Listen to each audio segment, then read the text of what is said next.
wonder, you've got desire, you've got the look in your eyes.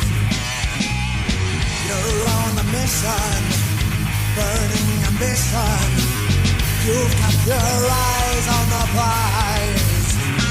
You've gotta rise to the challenge. Show 'em what you've got. Step up and take what's yours. You are kings now, Clash of Titans.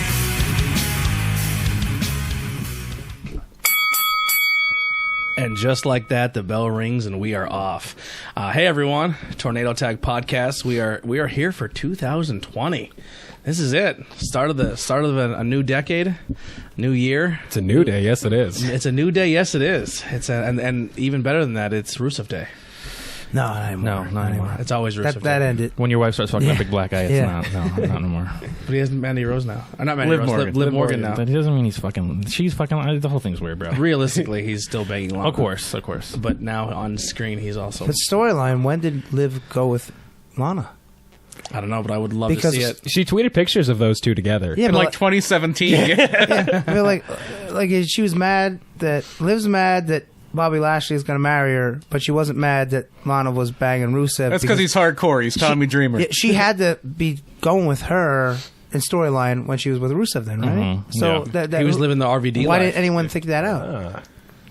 It's awesome. And why is Rusev still mad? Yeah, if your and girlfriend leaves you, right. Rusev why was would you such a still sex machine want to fight the dude? that he needed two blondes. How about Rusev's not even mad at Liv? He was like, "Oh, you were also fucking my wife," Yeah, but I don't care. Yeah, high five. That's all right yeah, for right. you. Yeah, I just don't like this black guy. I mean, honestly, if you had if you had to pick between one or the other, either a big black guy fucking your wife or a hot blonde, I'd be like, all right, whatever. Like, can I watch? Can I at least watch? Yeah. Andy, I think you figured out the angle. Rusev is just a virulent racist. Yeah, and that's the angle. they're gonna bring back what's his name, Dutch Mantel. What was his name? Zed. Yeah, Zed Coulter. Zed Dude, Coulter. if that was the double turn they did at Mania, Rusev's like, you know what, Bobby? It's not because you're fucking my wife. It's because you're a black guy fucking my wife. They're like, whoa! Like, I could say it on Bulgarian. yeah. No, you can't, Rusev. No one even knows what that means. Everyone thinks you're Russian. That'd be hysterical. Anyway, that's storyline. Yeah, terrible. we'll scratch that off. We don't talk about that. Well, there's that. But yeah, if you guys It's like, funny. We have the group chat, and as soon as you see that giant cake that takes up a quarter of it, oh yeah, Rusev's totally in the cake. he's totally in the cake. My girlfriend's like, why is that cake in there? I'm like, because there's a fucking Russian guy in there. Bulgarian. Yeah. Uh, Did you see the tweets from Sonya Deville and Mandy Rose? they're like not They're happy with pissed. it. Super Yeah. upset. Because they pitched a lesbian storyline, and they actually were starting to do it on TV for like 2 weeks, where like Mandy kept like flirting with her and Yeah. stuff, and then right before Mania they cut it because they're like, nah, it's not going to fit into the storylines of this Yeah. bullshit. It's like, what the fuck? But it's okay for Lana. And then Jerry Springerish. Yeah, now they're just using it to exploit it. Yeah, and then Lana's Not like, good. you can't tell someone's sexuality. It's like, oh, don't post that. Just ignore it. Don't post anything. The thing with WWE especially, but wrestling in general, is not really good at storytelling nuance. No. Like, you're really better off just telling a basic story in wrestling. That's all you gotta do. Yeah. Why is this guy mad at this guy? That doesn't be anything more than I want to beat you. Isn't or this I a wanna basic win the title. storyline though? He's mad at him because he's fucking his wife. Yeah, but I mean, like, Pretty Yeah, but then you have to throw like 18 other things Now, in a it's cake. getting a little ridiculous now. yeah, she but- left, so it's like, all right, well, there's just plenty of other chicks around in this story universe. I was hoping Rusev wouldn't try to break it up at all. Like, I was hoping they'd play the angle where he was happy. Like, Yeah. he would come out with like gifts and be like, "Please take the bitch. I don't want her." She's like, Your "You take her." problem. Yep, that would have been way better. It was stupid, but it was entertaining. But then one of the gifts I don't has know a about snake that. in it, like Jake and Macho Man. Yeah. Yeah, so if you guys, that was a weird intro, but if you guys like it here, you can check out all the links below for everything we talk about. If you want to buy some merch, it's there. If you want to see the pro wrestling scorecards, we do have some digital codes left. If you want to play along with us, shoot me a message. We'll get you a code. We'll get you in right away. It is a lot of fun. We will get into the New Japan weekend in a bit here, but yeah. So that was pretty much our first. We'll just stay with Raw. So obviously the wedding happened. As I said, the cat fight was terrible. I was entertained. I didn't liked want to it. be. I didn't want to be. I I didn't was like, like it fuck. at But It'd be better if Joey At Styles all. was yelling. Yeah. Yeah. I'm like, Lana's still terrible, and apparently Liv got worse.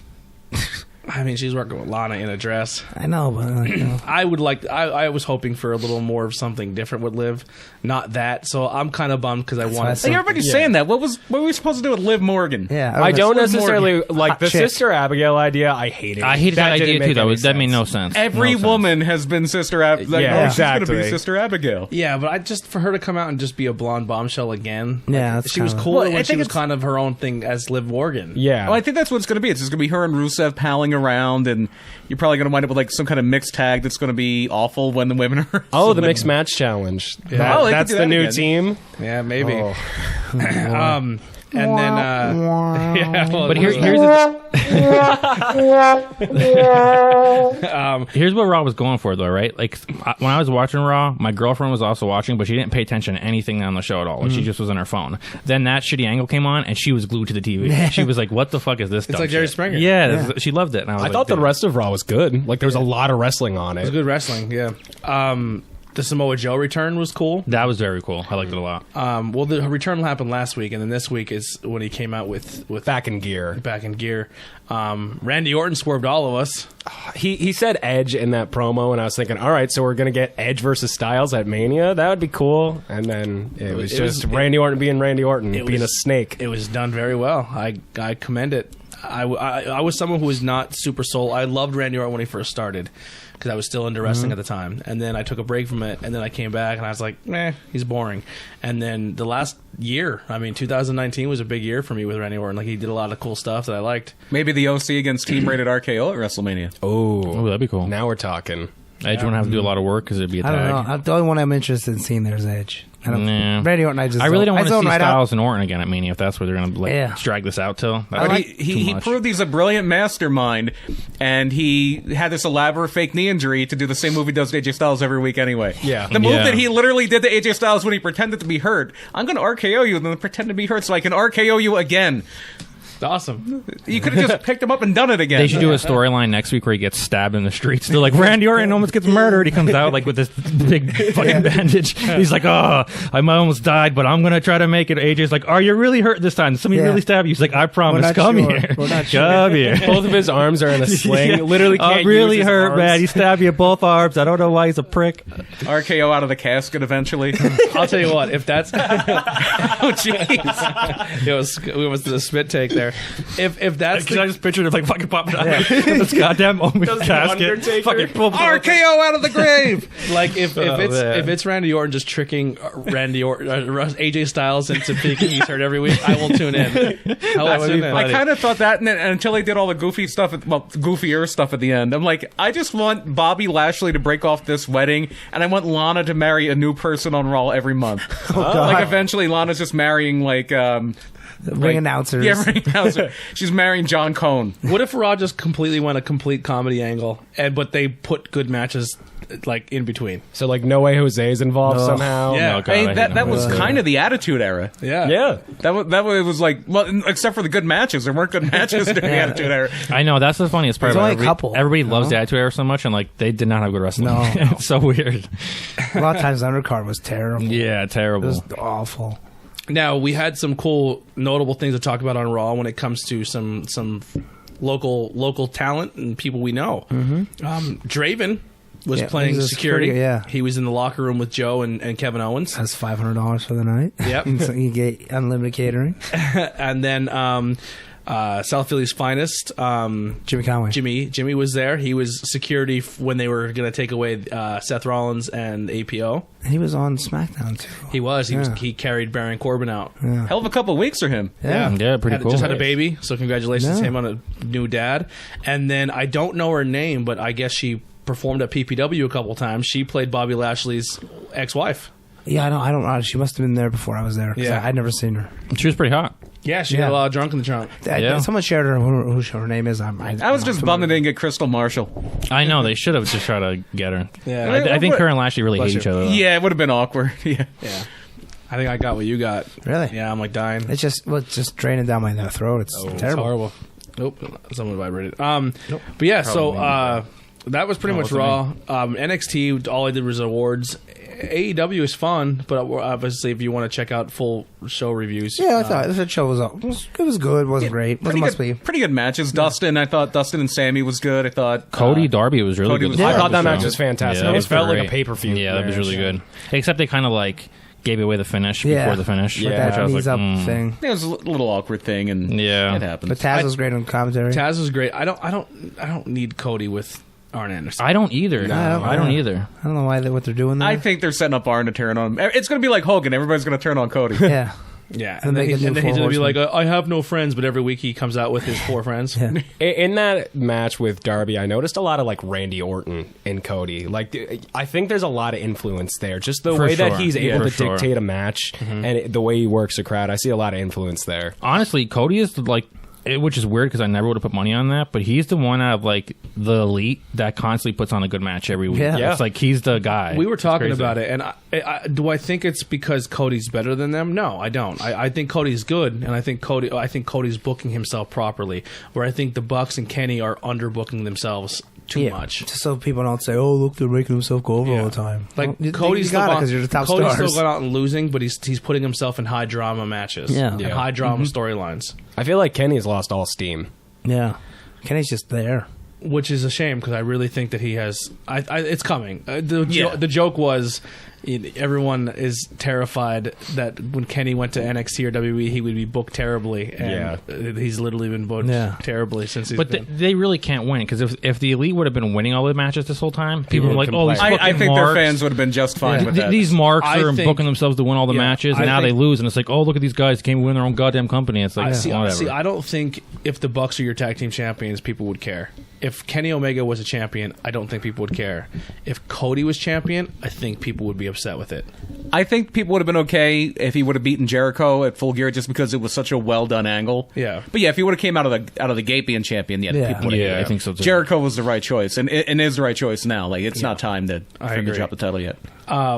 Do you want me to go over the NXT awards? I have them here. Yeah, well, real quick. So I kind of got into being the elite over the holiday. Was there a new break. one this week or no?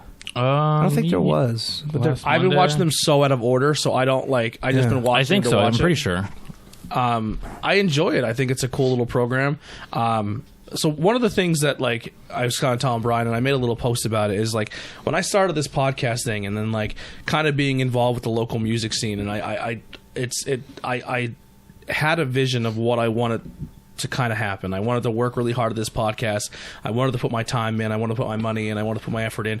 Hopefully, this is something that gets a platform that people will listen and becomes kind of big, a bigger thing. Not so much maybe worldwide, but maybe locally in our community. And then I can use this platform to then help others, whether it be a business, whether it be a craft, whether it be pro wrestling. Because like we do a pro wrestling show, but we also, obviously maybe not this week, but we do talk a lot about like your PPWs and your outbreaks, and we try to bring that eyes to newer stuff. And that's something we're going to work really hard to do this upcoming year, whether have people call in or physically going to shows. But I want to use my platform to help other people, and kind of for a long time I didn't like I said I'm a WWE guy. I was a WWE mark. That's all I watched. That's all I was into. And then I slowly started last year really opening my eyes to new promotions and new things. And I wasn't sold on the Bucks because I thought they were just rip off Shawn Michaels. You know what I mean? Like Kenya. Yeah, I mean. They're influenced. They put their own spin on it. But it's one thing to be a ripoff, and it's one thing to be inspired by it. You know what I mean? Like people can tell me I'm a fucking Joe Rogan ripoff. You know what I mean? And listen, if I'm to say I'm not inspired by them, I'd be fucking completely lying. And I don't think it's bad to show that who you're inspired by in what you're doing, because I think that's like a compliment. You're not completely ripping them off, but you can definitely say like you're paying respect to it. Isn't imitation like the best form of flattery? And it'd be one thing if the Bucks were like denying it, if they were like, "What? We're not trying to talk Like Billy Gunn. Yeah, Sean who? Yeah. I like Dolph Ziggler. But the Bucks yeah. literally are like, okay, yeah, sure, we want to be the Rockers. Yeah, like, we that's were who our DX favorite team NWO, is. Yeah. Yeah. And then Kenny Omega, like I wasn't sold on him, and everyone's like, "Oh, he's the greatest," and I'm like, "Oh, Mr. fucking 5-star." Like anything the guy does, it's 5. And then I started, 5. Yeah, and then I started watching it. I was like, it's deserved. It's Yeah. 100% deserved. And for them to be as selfless as they were, and to put the work in that they put in, and not just do it for themselves, but to do it to change the culture of their business is super respected. Like I that's super commendable, and that's like I always we always joke around when we see each other. We're like throwing up the two sweets or like the, you know what I mean. But like that's what the clique was. It was a form of boys that were like, yo, we're gonna work. We have each other's back. We're gonna make this work for all of us. And it's funny because like the clique was a thing where like they were the top of a company, but this clique actually made their own company. Yeah. Like they took it a step further. Where like and they're now. I listen. I am a Shawn Michaels guy, but I do understand what Shawn Michaels did with other talent as well. Yeah. And the difference between the clique and the elite is They put people over. They're putting people over. Yeah, and They're help. not burying talent. You They're know what I giving mean? back to wrestling. Exactly, Yeah. and that's super. I love it. Like to me, that makes me enjoy that stable and those guys even more than I have already done. And being the elite and kind of getting that behind the scenes and watching. If you're like me, and I really enjoy watching interviews and really getting to know someone, not just for their gimmick, but who they are personally. They have this show on there, the room service one. Yeah. It's really good. Like you learn a lot about people and a lot about their stories, and it was really. It was inspiring. Like I watched it, I was like, "Yo, these dudes are awesome." Like I want an elite shirt. Like you know, what you got to I mean? keep watching. You get as far back in the rabbit hole as you can go because like some of the past episodes are fucking hysterical. When they do the Halloween special episode on the boat, Yeah, that was real good. And even like in general, their early stuff is. I started watching Being the Elite because of the travel aspect. Like they would show like Japan, and The Bucks, yeah. that's Yeah, why I it's really first cool. got into it. Yeah. And then they started getting funny with the Adam Cole and Marty Scurll stuff, and then now it's a company. Like and listen, like, and I'll be the first one to say, like, yeah, we're when it comes to like we joke around and call ourselves like the two sweets, and like fuck it, I will 100% burn it and say we are fucking the elite. Like, and I'm not saying that we don't think other people are elite, but I think what we do here is we work really fucking hard. There's not, and I respect every single podcast that's out there, every wrestling podcast out there, but in our local area, in our within 100 to 50 miles of radius, there's no one who's doing weekly shows like we're doing. You know what I mean? Like we're working our asses off, and it's fun. Like you know what I mean? But for how much work we put in, we also put in other people as well.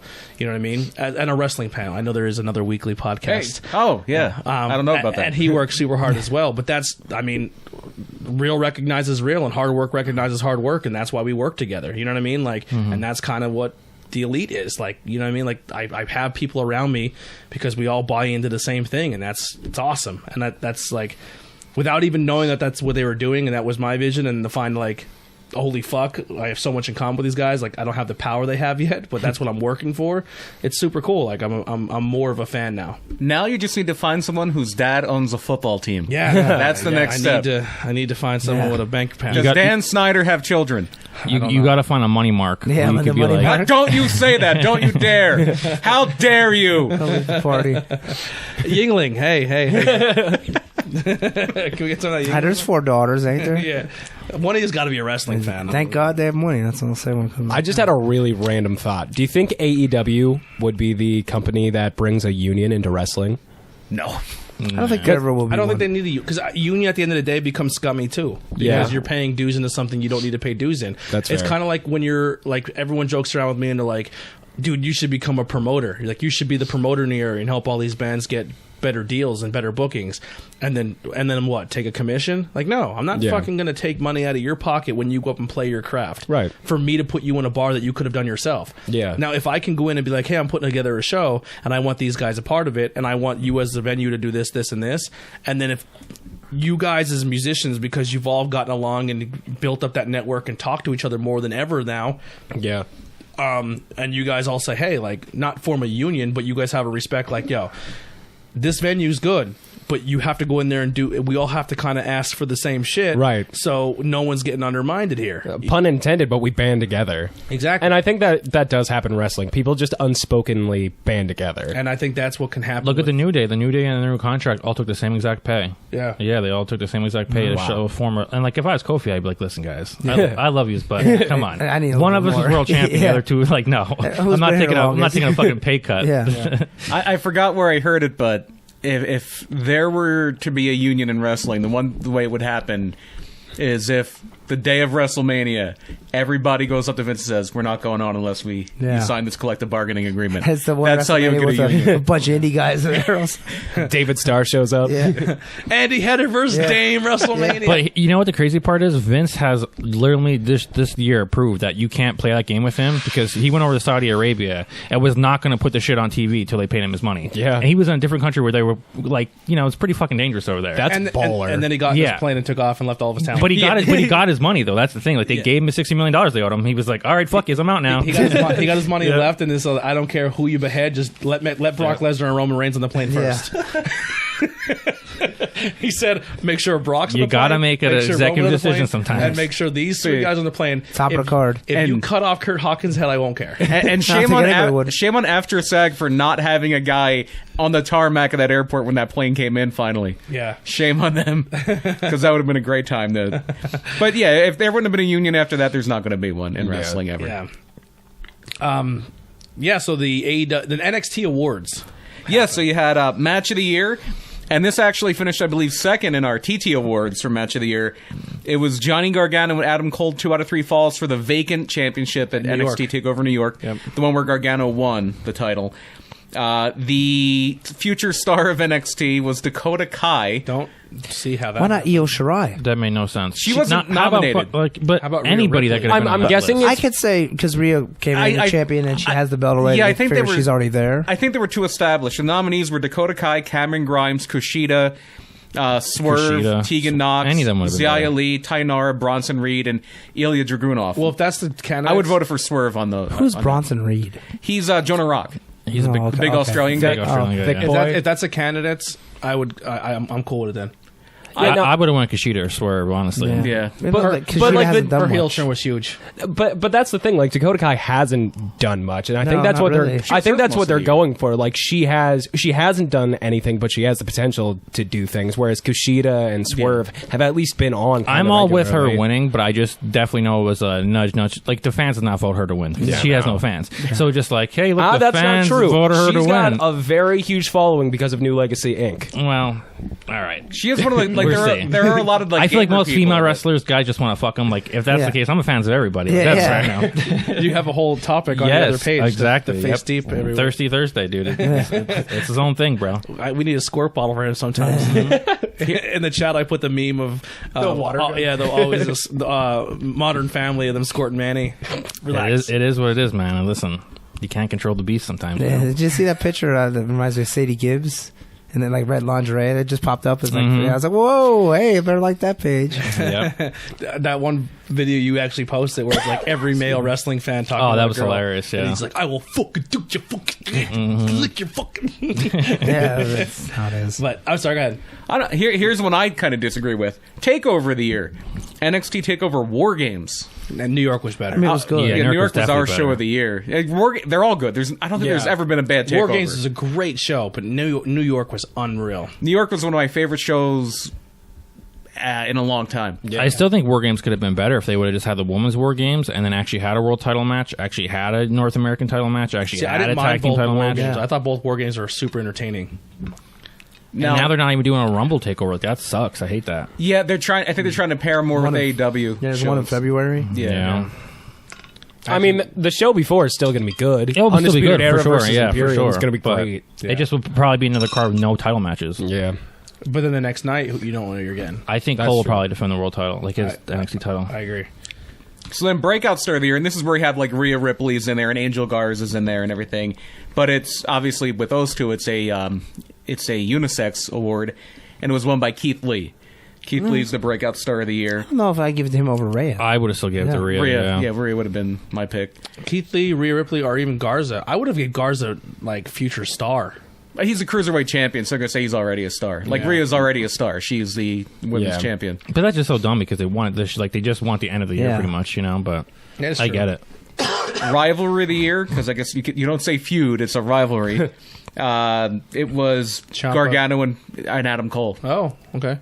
and Yeah, then Ciampa was more last year. Yeah. Ciampa was gone most of the Gargano won it back-to-back years. He won it with Ciampa in 18, and now he won it with 19. Yeah. with Cole. and that was our feud of the year too. Yep. Yeah. I don't know what else would you give it to? Like a tag team feud? The other nominees were Rhea Ripley and Shayna Baszler, Okay. I Candice respect LeRae and Io Shirai, Yeah.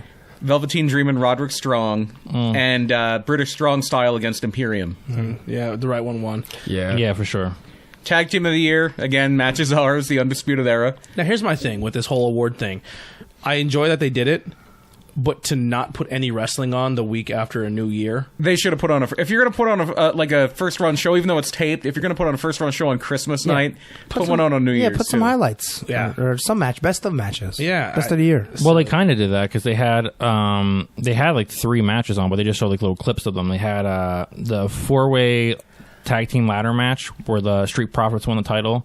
They had the 2 out of 3 falls match, and then they had the Women's War Games. But if They you're an showed, NXT fan who've seen this all year, but they showed like the last like 10 minutes. Of Yeah, each it's match. very and you're skippable like, episode. AEW has this going on tonight. Do you want to watch a recap show or do you want to watch Definitely live not. wrestling? You're not watching the recap show. I usually watch NXT live and watch AEW later. I just watched AEW. I didn't Yeah, watch a me second too. of I didn't turn NXT. NXT on. I like DVR'd it and I watched it this morning, but I didn't watch it last night. Yeah. I had no interest. I'm not watching. Yeah, I don't care. Here, I'm getting the results now. It was literally like they were like, AEW, this week's yours. Threw him Yeah. a softball and said, hit it out of the park. And that's what AEW did last week, but you would think because WWE is usually pretty good at like clamping down when they have that advantage. Do you think it was like, hey, you did us one? No. No, definitely not. No, Not- Vince not would at never all. do that.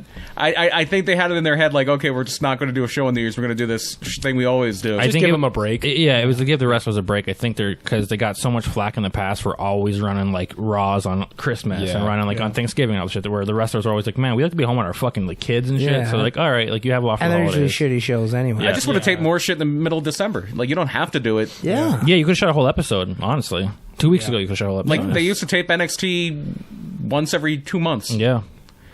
Male competitor of the year was Adam Cole. Female competitor of the year was Shayna Baszler. Overall competitor of the year was Adam Cole. Baby. Yeah, I think that's fair. You can't very really- fair. Now, can't you really weren't do here that. for a while and you haven't been able to call in due to schooling, but I'm back. what did you think of our TT awards? Do you agree, disagree? Yeah, I agreed for the most part. It's kind of like these were pretty accurate. You can't it's hard to argue against Adam Cole at the top. It's How about hard Will to, Ospreay winning male superstar of the year? I respect it honestly because he put on match after match after match. I don't that think was there's- just fantastic. he had 6 no matter five-star matches yeah, no this matter year. 6. who he It's was crazy. against, he was putting on good matches. I'm not tooting our own horn as a show because I had no parts of that win at all for him. Yeah. But I didn't see any other wrestling coverage give him even a top 5. I think the Observer Awards, he's going to Yeah. Yeah. be I've up there. seen it. Post Wrestling had their best in 2009. I don't know. Well, somebody did give them their awards. I forget who. It wasn't CBS. It was somebody. It was somebody that out of the blue where I was like, oh, okay. But they gave them. I'm still Most people impartial. are going to go to your Adam Cole's. Yeah. You know what I mean? Like, Yeah. Adam, The only thing I'm going to disagree with is match of the year. I'm still very impartial to the Triple Threat UK Tag Title match. See, I love that was a match. really I good thought that match. was fantastic. That match was so I good. haven't seen a match this year that made me feel like I did watching that match. I don't know if it's because my expectations were low because like I don't watch NXT UK. Right. And then when I watched that match, nobody I was does. like, what the? Like it was so freaking And good. the way that they paid attention to detail, like the littlest of details, like who was the legal person, I just thought it was It was fantastic. so good. And that's how I felt about Cody and Dustin because that scratched an itch for me that hadn't been scratched in a long time in American wrestling. That match just didn't do it for me. Wow. I would have to watch it again because I watched it the first night and saw all of the blood and immediately checked out. I was like, I don't like this. It was still good. I still like Dustin was incredible in that Yeah. match and the story that they told. And then afterwards, Dustin's just incredible. afterwards when Cody quoted Dusty. His dad. like that was fantastic. cool. But I think overall as a match, I think that tag team match was Oh, yeah, that match was phenomenal. That match was That's why I was annoyed. Ooh, I forget. that went up quick. Yeah, we're real loud now.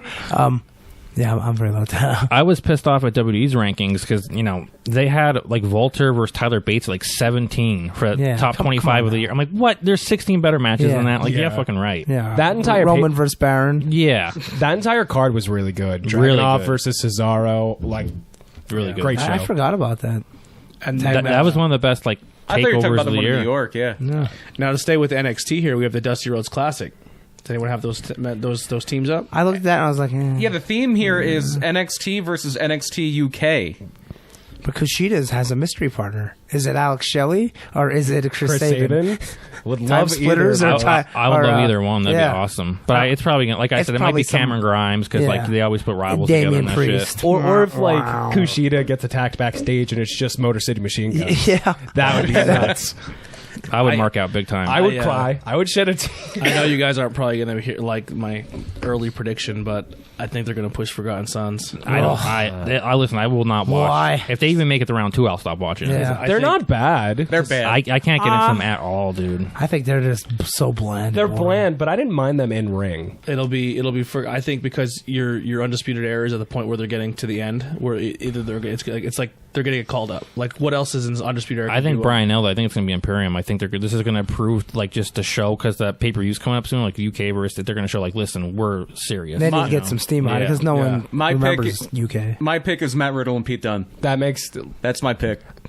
they've done See, that, Pete like, Dunne and Roderick Strong just made it to the finals last year, so I can't see them going back to back with Dunne. Balor with and another Joe partner. did it. Yeah, Wasn't that 2 years ago? Well, last year Oh, was yeah, 2 years Ricochet ago, and yeah. Black. Yeah, that's they do right, it yeah. almost every year. That's true, I yeah. want it to be either Grizzled Young Vets or that would be dope. I would love that. because them versus Undisputed Era would be fantastic. That's a round 2 match too. I If they think both win their I first think round Imperium one, that's will- round 2. That'd be Oh, sick. really? Yeah, just to run through the brackets here.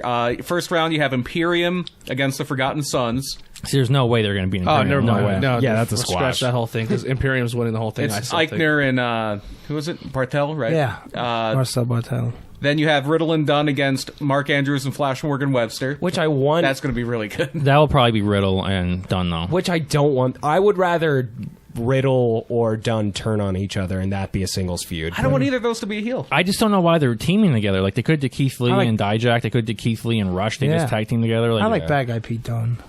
Yeah, me too. I like Bad Guy Pete Dunne more too.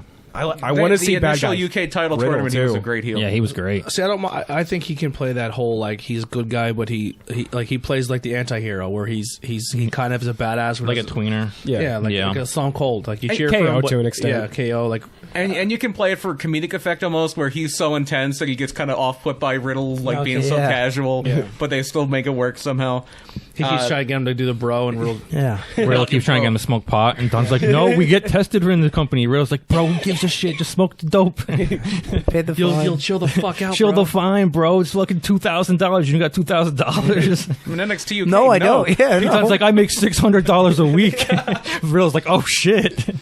I'll pay your fine, bro. You're gonna Yeah. get a contact high anyways. Yeah. So then the other side of the bracket, you have the Grizzled Young Veterans against Kushida and a mystery partner.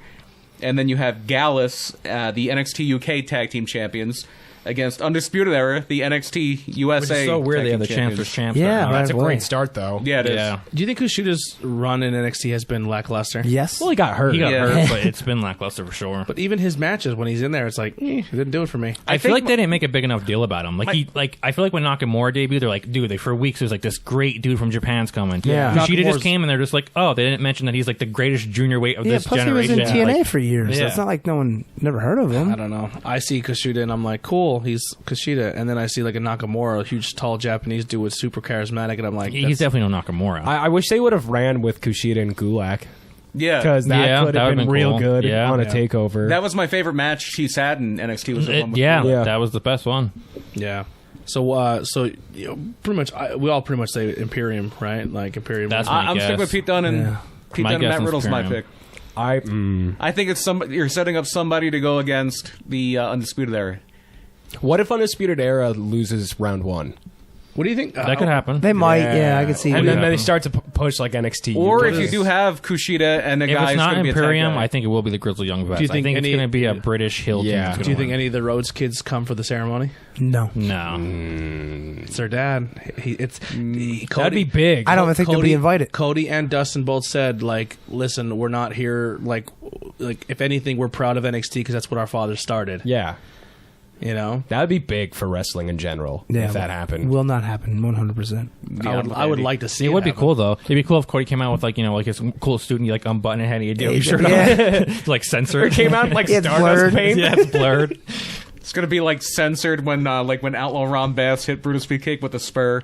I think it'd be a cool thing for wrestling where if they walked out at NXT and just kind of like Triple H was down there and they kind of just looked at each other. But here's the thing, and though. kind of like looked but shook hands. Triple H does the atypical Triple H, like angry but not angry. I face. don't want like this kumbaya shit for wrestling though. I don't want No. everybody to be friends. Me I either. want the competition. Like everyone's like, But well, why sometimes- does every company got to pick at each other? It's like because we're in fucking competition. Let's pick at each other. Yeah. Who cares? But friendly competition is so much more healthier than just like cutthroat. And in general, fuck that. I I'm what's too more competitive. entertaining though? Yeah. You want Coke and Pepsi to be. But I think saying in that general, everyone I sucks. think all wrestlers at the end of the day want the same goal of wrestling being popular. Yeah. Especially AEW and WWE. But I feel like the most popular was when two companies hated each other. Yeah. And that was something Jim Cornette always says. Like the one thing that people still believe is that WWF and WCW really hate each other.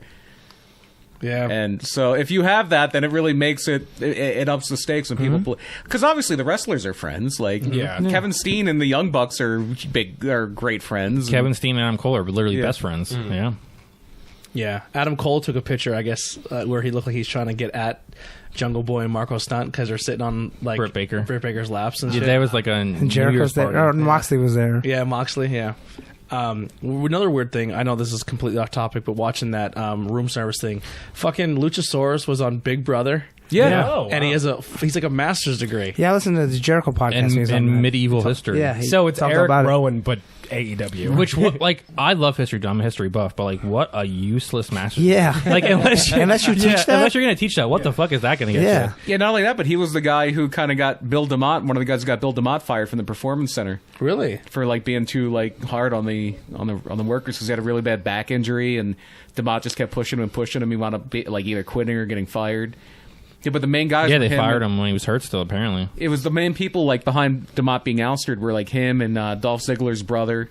Oh wow. And a few other people. Is that the same brother that murdered someone? Because one of Ziggler's brothers is in jail for murder, which is crazy. No, it's not. This is the one. He was Briley Pierce in NXT, different brother. Nuts. It's like And then, Ryan Nemeth. The I think. last bit of news we have before we get into our our last news and then our topic, AEW's rankings. So the overall rankings are still a thing.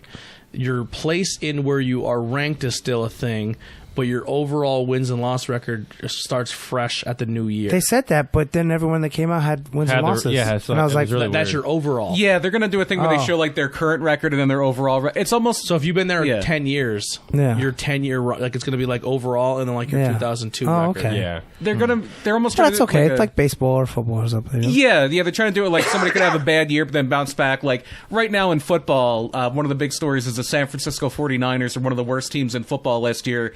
Now they're one of the best. Yeah. Okay. So it could be something And like then that. next year, What were they saying about? Go ahead. No, I want to hear. Yeah, get out of here. What were they saying about weighted victories? What was that? Basically, like victories that. It seems like they're making it up as they go along, kind of. But basically, that the victories. Someone's drinking. Like the victories that happen in 2020 are going to be more important than the ones in 2019 as far as influencing the rankings. So Well, if you have a high course. ranking now, that it's going to drop quicker than if you start building up stuff from before. That's my only issue with AEW is they literally feel like they're just every single week just going along. They're like, well, what do you want to do this week? And it's Yeah. like, I don't know. Let's do this. I think but here's the thing with AEW. I think they're throwing shit at a wall and see what sticks. Yeah. Which I don't mind because they're new and they're trying to see what their feel is. Like, even with us, like, for the first year, like, we were like, all right, let's try this week. Let's try this week. And you're like, all right, this is fun. I think they're out there putting on good content, good matches. Right. But when it comes to everything else, I think they're just trying to feel themselves out as a company. And it's not like it's not entertaining to watch it because you could legit see that roster's having fun doing what they're doing. And like they always like, oh, we want wins and losses to matter, but you can do that without having that record because I think it makes you kind of book yourself into a corner. Yeah. Yeah, like that's wins and losses matter in New Japan, but I couldn't tell you what Tetsuya records. Naito's record is. this year. Yeah. So it's not embarrassing when someone loses like 5 matches in a row. Right. Like, I think they said that just like to get away from the 50-50 book in the WWE does. Yeah. Well, he won, he won, he lost. Well, no, He that won like again, somebody he would lost. lose like 3 matches in a row and then get a world title Yeah, shot. yeah, it makes no sense. Or like what WWE does this thing where you lose, but you put a really, really good match on, so you're like still kind of in the contending. Right. I'll tell you what. Going back to the being the elite thing, drunk Kenny Omega on New Year's when the company ended. I watched that one. When Kenny Omega and Marty Scurll were like, Kenny was pretending to be drunk with Marty Scurll. Oh yeah. It's just those two at like TGI Fridays. Oh, he's the only one that went to Kenny Marty's party because everybody else is the contracts. Yeah. Yeah, and that was great. I think, see, if I know why they're doing the Hangman drink thing, because they're trying to do like the Red Dead Redemption. Remember this part where you're like in the bar and you're like, Lenny, like doing I that? think it's just like Page is going to Kenny. turn heel, and this is why he's going to turn heel because he's going to have a problem. But they're trying to do the Red Dead. You know? They're doing the Red Dead Yeah. because they're all video game nerds. But I just like I seen all these people be like, "Oh man, like do you see that they're trolling Page again?" Because when he was at the commentary thing, it was like was drinking. Drinks a lot, But it's yeah. like, dude, they're not trolling him. That's his gimmick right now. Yeah. Is that he's a drunk. And he had a beer in his hand. Yeah, he's literally And they're becoming a like, drunk. they're like, come to the ring, and he's holding his beer like, I didn't do nothing. Yeah, Thanks. he's like, yeah. There's a lot of little things that AEW does that I really like how they do the picture-in-picture on commercials and Sammy I like it, Guevara's but only when promo. they're Yeah, it was all talking. I hate signs. when That they're was talking. hilarious. They did that because like they got so much feedback. People were like, "Why the hell are you doing a promo?" And then picture we can't hear. Yeah, it. you can't. Yeah. It's fucking stupid. So it was hilarious when Sammy had just note cards and he was Victoria Justice's sister. Follow him on Twitter. It was funny. I hope he keeps doing I that. thought it was pretty cool. They should reenact like the list. Is that why Janela? I didn't, because I watched it on a thing where I didn't get to see all the commercials, even when they had picture in picture. Joey Janela on Twitter is like, "Is Victoria Justice Sid Justice's daughter?" Yeah, I think Joey Janela is funny. No, he's great on Twitter. He he's just didn't funny have the chance online, to. but in real life, he's such a geek and like such a nerd. See, I That, like when it. he tries, He comes to off pl- really cheesy. He comes off That's so cheesy. I like so it though. cheesy. I dig it. No one else is doing it necessarily. Yeah, I like it. I don't know. It's like a little worse than Santino. You're like, Yeah, I can't take this guy I can't serious. take him seriously at all. You just think, oh, he's gonna wrestle Mox is gonna kick his ass. Well, maybe that's part of it. Maybe people aren't going to take him seriously for a while, and then big. That could be a storyline he thing builds where up to they it. that could be a thing where they do that record thing, and I think Kip Sabian's a good guy to maybe give him some wins over. Yeah. And kind of build that thing. Like, I think best case scenario, he could be your Mikey Whipwreck, where you don't really take him seriously, but if he shows enough heart and shows enough fight, maybe he becomes that underdog. Now over the weekend, you had a title match. Yeah. With Dame. How'd that go? ACW. It was He won the pretty good. IWGP title. It's right here. He won the belt. 15 pounds back. Stick it, Okada. They spelt your name wrong. Yeah, I'd say it's a little off. They got one letter right. That means any hitter Yeah, in yeah. English. There we go. Yeah, it was pretty good though. So Good match? Yeah, it was the fourth time me and Dame wrestled, and he beat me this time. But that's okay. I have some wins over him. What's the overall?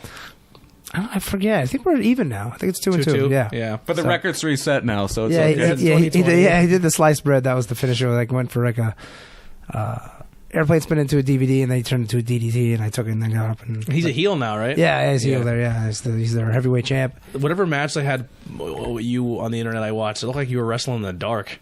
It was like you and some dude with the referee, and the guy who posts is like, I'm the worst referee of all time. Oh yeah, but that's from like 8 years ago or something. my God, that was Yeah. so dark. I would never have posted that because A literal dark match. yeah, because it was just so dark there. Yeah, Yeah, you couldn't see anything. Yeah, and then And they were if you were over- there, it was better. But like the video was even dark, so it made it even darker. and the camera guy his mic was turned up too high. Like you guys Yeah. heard you guys talking the whole yeah, time. it's awful. You're like, hey, look. Yeah. It's like if John Cena was wrestling. Yeah. It was interesting. But yeah, so I just wanted to Yeah, bring that out ACW there. it's a good time down in Reverb to come back. Was it January? It's a Friday in January and Friday in February too. Cool. So, We'll definitely try to make it out there. good time. I'm bummed I didn't get to see you and Dame go, but my podcast that day went really long. Really? Oh, man. I think the time we left the tattoo shop was around like 11:30. Oh my god. Yeah. Holy shit. Well, Heidi got tattooed and the shop closed around like 7 or 8. Oh, she actually got. So it wasn't just. Yeah, and then an after interview. she got tattooed, they cleaned up the shop and stuff, and then we set everything up and then recorded and then broke everything down. Oh, okay. Well, where's that at? Down St. Clair? Pine Grove. Oh, okay. Yeah. Abaddon. Yep. And then another quick little thing I just remembered. Did anyone see the Tony Deppen spiked dildo? Yes. No. Yes, I did. Tony That's Deppen it. wrestled a guy and he had a spiked dildo and he hit the guy in the back with it and then he rammed it up his butt and then pretend to stuff it down his throat. Oh god. And then some girl's like, I bet your mother loves that. He looks at the girl and goes, doesn't even make any fucking sense. it doesn't. I think he tweeted at Joey Ryan then said, I think I have the better dick or something along those lines. Yeah. Hilarious. Like you guys see Joey Ryan though, like he made a big stink about like the whole Lana Yeah. Lashley thing because he was like, this is why you can't get millennials to watch WWE. And it's like, dude, I totally get what you're going for, and you're right, but like.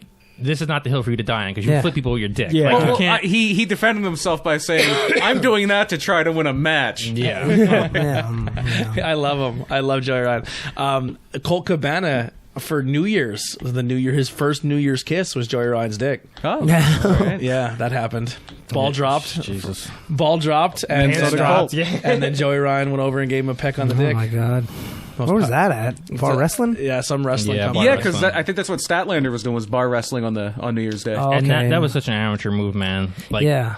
I'm not like. You sign somebody, you want to give them a title shot, like, hey, you got to Yeah, you go got out to pull, or you just don't give her the win. Like, Yeah. don't make her the number one contender. It's very simple. And then they didn't get Shivani. Shivani was booked too. Yeah. He's at a Crazy. baseball game or something. Football, Sugar Bowl, yeah. Shivani, I can like. But at least he's fine. running. He's Yeah. running out of them dates, and then once he's all done, he's not doing them anymore. So Do you think Statlander has a chance to get that title at all? I think she's gonna win. Yeah. it, Yeah, I think she's gonna win it I too. hope so. I'm over Heather. I'm not into her, man. I just cannot get into the gimmick. I just I'm think not- it's weird. Who? Chris? Yeah. Yeah, it is a little weird. I like it. I like the alien thing. Undertaker's been dead for 30 years, so Yeah. Yeah. And then the other, And the Fiend also exists Yeah. during this time period. but she's funny. I don't know. I like it. Yeah, no, I'm just giving it more credit. I think she's really good in the ring. And she's then, definitely good in the ring. Then the last little thing we just got announced today would be that Billy Gunn, badass Billy Gunn, is going to be at the next PPW event. Yes. So you can definitely go see that. That's going to be a good I time. forget the date. The terrible dates. I right here. believe it's the Let's see all these shows they can't give you. 25th. Yeah, I think Okay. it's January 25th. 25th. We yeah. will be there. We'll be there. Yeah, they got one more name to announce. One more. Yeah. Maybe two. Maybe two. Yeah. Andy Header will be there. Yeah, I don't know my match. I don't think anyone. I don't think it's figured out yet. Babyface Andy Header. So we can cheer Yeah. for you again. Yeah, you always could. Yeah, we did. Don't have to dicks. No more. And you might not have. And you're not going to have rap music anymore. Yeah, I know. I get my own music. I'm so happy about that. Now we're gonna put a word on the song. Yeah. That you're getting. It was. I don't know. Give him Biggie Was Smalls. was that music like new metalish rap metal? Because it was kind of Yeah. some beat that I don't know who does it. Yeah. It's terrible. Can we get a hint of maybe what we're going to hear? Gangsta's Paradise. Yeah, oh, I was like, what, you want me to start humming it? Is it like give us an idea, like a theme? Oh, it's So like Outbreak, it's not a band. You yeah. use a X-Men heavy metal third. Yeah. yeah. So Is it gonna be the same Street song? Fighter. Yeah. Street Fighter. Yeah. Ooh, nice. It's pretty cool. Are you gonna now that you're face? Are you gonna come out as the Streets of Rage? They always said that. Did they? Yeah. I thought they. Yeah, no, I never changed the hometown or nothing. Yeah. Unless they just never said it. I don't think I ever heard them say it. Yeah. Because they're always trying to like part of the. Oh, maybe. Yeah, maybe that's why. Yeah. Yeah, so that's pretty much going on locally, and now this weekend is New Japan Wrestle Kingdom 14. I'm excited because this is going to be my first ever sit down and watch a New Japan anything. Cool. Wow. So this is You're gonna have big. fun. Yeah. this is a big step. You're not for me. watching it live, are you? No. Hopefully it's not like last year's, because last year's wasn't good. Like, I liked it, but it wasn't as good as the previous Yeah, years. it wasn't as good as the previous year, but I didn't hate it. Yeah. thought it was I don't okay. know any story going into these matches at all. Just kind of what I've been reading Kota online. Ibushi won the Royal Rumble, and now he gets a title shot. He just pointed kinda at the Rumble sign. lasts a month Yeah. and a half. So it's kind of like and the reason I'm kind of excited about it is because reading up on a little bit here and there for the pro wrestling scorecards. Shout Yeah. out to those guys. I have my picks in for the first night, but I'm gonna watch the first night live. I'm looking up. I usually do watch it. So I'm the second watching- one I can't because I have to go to work the next I'm watching day. the first night live. Yeah, you guys are psychos. yeah. So I think it starts at like Well, I have a 2:30 or 3. yeah. I think think it's it's 3 3. a.m., yeah. I have a late show coming back. There you go. I'll be awake you know, anyway. and then you watch it and you go to bed by 6 or 7. And you sleep for a few hours and you're up by noon. So Why not? I'm gonna let you guys handle these matches. Yeah, I have the 'cause card in I am front of gonna me. butcher all the names. Yeah, I Night 1 starts off with the Stardom Joshi match, which they said, "Oh, we'll never have women on a New Japan show, and then we'll never have Stardom crossover New Japan." Bushi Road, the parent company New Japan, buys Stardom, and we get a match at Wrestle Kingdom. What is the match? Did they announce it? Yes, it's on New Japan. I think, website. I think it's night 2 though, not night 1. No, it's night 1. Is it night yeah, 1? it's Hana Kimura and what's her name? Sioli versus Mayu Iwatani, who was ROH Women's Champion, and somebody else. It should be pretty good. It's the first match though, but hey, it's Yeah. good Yeah, like- they got women on the show. Yeah, I have the other matches. That was just not on this thing I'm on. Nagata, and this is night 1. Nagata and Manabu Nakanishi, who is so slow now. I can't stand watching him. I often think, was he ever good? Against Tenzan and Kojima. Yeah, Tenkozy. Tenkozy, which I'm gonna go with the Tenkozy win. I really like Kojima. Now, I always forget this. Nakanishi, he was Kurosawa, right, in WCW? Was he? No, I don't think Who so. was that? I'm gonna look that up. I don't think he was though. I remember that was General. What's his name? Colonel Robert Parker, yeah. He broke Hulk's arm. But I know he's... Hang on, I'm looking it up here. Yeah, it was him. He was Really? Kurosawa. Yeah, Well, I did not know he was that. a lot And he had a smaller back mullet? then. He had Yeah. a mullet and a mustache. It was much better back then. Okay, so it's Arisa Hoshiki and Mayu Iwatani versus Guila and Hana Kimura. Hana Kimura is super hot. If you've never seen her, just go on Instagram and follow Hana Kimura, and she has pink hair. Highly recommended. Yes. And then you have also the pre-show Yuya Umura. I'm Chris horrible Pratt. with names too. How do you spell that? Yeah, if you want me to say Yuya Umura, Yodi Tsuji, I thought you were talking Tomi about- Yokohama, and Togi Makabe. So they get one former world champion, and they get the 2 veterans versus all the American guys: Alex Coughlin, Clark Connors, Carl Fredericks, and Toa Hanari. Not an American guy, but all them American young lions are really good. And they're Close. trained by Shibata and Kodo. Yeah. I still hope Shibata comes back someday. I think he has to do something in this. Yeah. Carl Fredericks, I am incredibly high on, by the way. They're all them American guys are Yeah. really good. Those LA Doja guys. Who am I yeah. looking for on Instagram? Hana, Hana, Kimura. And then you have Lij, Bushi, Shingo Takagi, and Evil, and Sonata against Suzuki-gun, Desperado, Taichi, Minoru Suzuki, She has and a chest piece tattoo? No. Zack Sabre Jr. Does she have pink hair? Is she Japanese? Is she Japanese? Is she a woman? Does it have a penis? Zack Sabre Jr. I don't think she is the one who makes the fall in that match. That's what I have in my Yeah. picks. I have Zack Sabre beating. Who the hell do I have him? I think it's Sonata pins Zack Sabre or pins somebody because the night the two, wrestling he next gets But the that's first- why I have title shot. Zack Sabre win night 1 because I think night 2 Sonata beats him for the belt. And you missed the first match though. I did? Yeah, well, that's actually the second match of the main show. The first match is Jushin Liger's. Oh, they have that Oh, farther they up have here. it out of- Yeah. okay. Yeah, this says, because the next match this says is Yoshihashi, Yano, Ishii, and Goto against the Bullet Club. Yeah, Chaos vs. Bullet Club. That's kind of a filler, but I mean, Kenta's Kenta, there. Chase Owens, It builds the Kenta vs. Yujiro. Goto night too. Battle I have Royale. I have Goto beating him in that first night. You can also look up Tokyo Latina, Tony. Oh yeah, you're gonna Tokyo want to Latina, look up yeah, Peter. Yeah, holy shit, she's hot. And then you have in his penultimate match, Jushin Thunder Liger teaming with Tatsumi Fujinami. Talk about going back in the past. I know. There's some good. Tokyo who? Latina, like a Latin woman. Jushin Thunder Liger, Tatsumi Fujinami, Great Sasuke, and Tiger Mask with El Samurai in their corner. what a cast. Yeah. Against Naoki Sano, Shinjiro Otani, Tetsuhito Takiyawa, and Risuke Taguchi with Kobayashi in their corner. Kuniaki Kobayashi. And then moving up the card, you have the Gorillas of Destiny defending the IWGP tag titles against Dave Finlay and Juice Robinson. Finn Juice. Every good time they get a new tag partner or team in there. I hope Finn Juice wins. Me too. The last 2 years, the winner of the tag leagues didn't win the belts though, so it's weird. I wonder if they go Yeah. 3 for 3. I'm so over God. Me- Like it's just I'm bland. over it. Yeah, it too. would just be nice. I can't find the other one yet. It would be nice to just see some team other than the Gorillas of Destiny or Evil Yeah, and Evil and Sonata. being But the tag champs. Juice has a United States Championship match the next night, so it's like that makes me think like, are they gonna have him win the tag belts and then he's gonna? I mean, I guess he could just lose the next night. But That's what I think might happen. I'm Or gonna just win both. I say Juice 2 belts. There could be a lot of 2 belts after all this. Yeah. yeah. Maybe that's the next I think. gear. Who's the eyeball dude? Naito. Naito, we're getting Naito. there. He's getting 2 belts. I have that as well. Texas Death Match for the U.S. title, Lance Archer and John Moxley. I think that should be real wild. Yeah, that should be. They're gonna should hurt be each other. I have Moxley though. I don't know who's gonna win that. I have Archer right now. I said Archer wins that, and then Moxley and Suzuki both don't have a match, and they get a match tonight. There too, we go. somehow. All right. Yeah, Somehow throw Ishii into that too, Yeah. and you have me sold. it's a shame that there's some guys that don't have a big match. And Shingo. Osprey.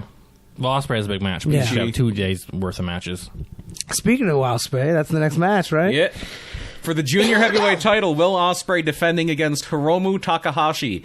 And I understand why New Japan does this. I would have had that be his first match back. I wouldn't have put him in the tag matches No. and stuff. Yeah. Yeah, I want to be there. But also, if you're gonna come back, it's like the Daniel Bryan thing. If you're gonna come back, I'm sure he wants to be as tested as possible. Because if you can't handle that, you can't handle anything. And if he can handle it, that's going to be amazing. Yeah, that match might be match of the night, and this is the main event. I think If they Hiromu- give it time. yeah, I See, think that's the thing, because on the scorecards, it has the time for that match, the time for the Intercontinental and the World title. I have the Intercontinental match going 32 minutes. I have the junior weight match going 34 minutes, and then I have the World title going 45. I think this will go short. I'm gonna put it like 15. You think they're only going to give 15? Yeah. I mean, that's how it Japan went With them last being back, year. I hope they give Just because they will be doing so much. But they also don't give a shit if they go 6 hours. Yeah. They really don't care. Yeah. I think all the like multi-tag matches are going to go quick as hell. Like, I don't Yeah. think they're Oh, going to yeah. last long They at all. always do. I say Hiromu wins it, and then Will Ospreay finally For gets sure, out of the Hiromu junior wins it, heavyweight. definitely. Yeah. And then we have Jay White, Switchblade, defending the Intercontinental title against Tetsuya Naito.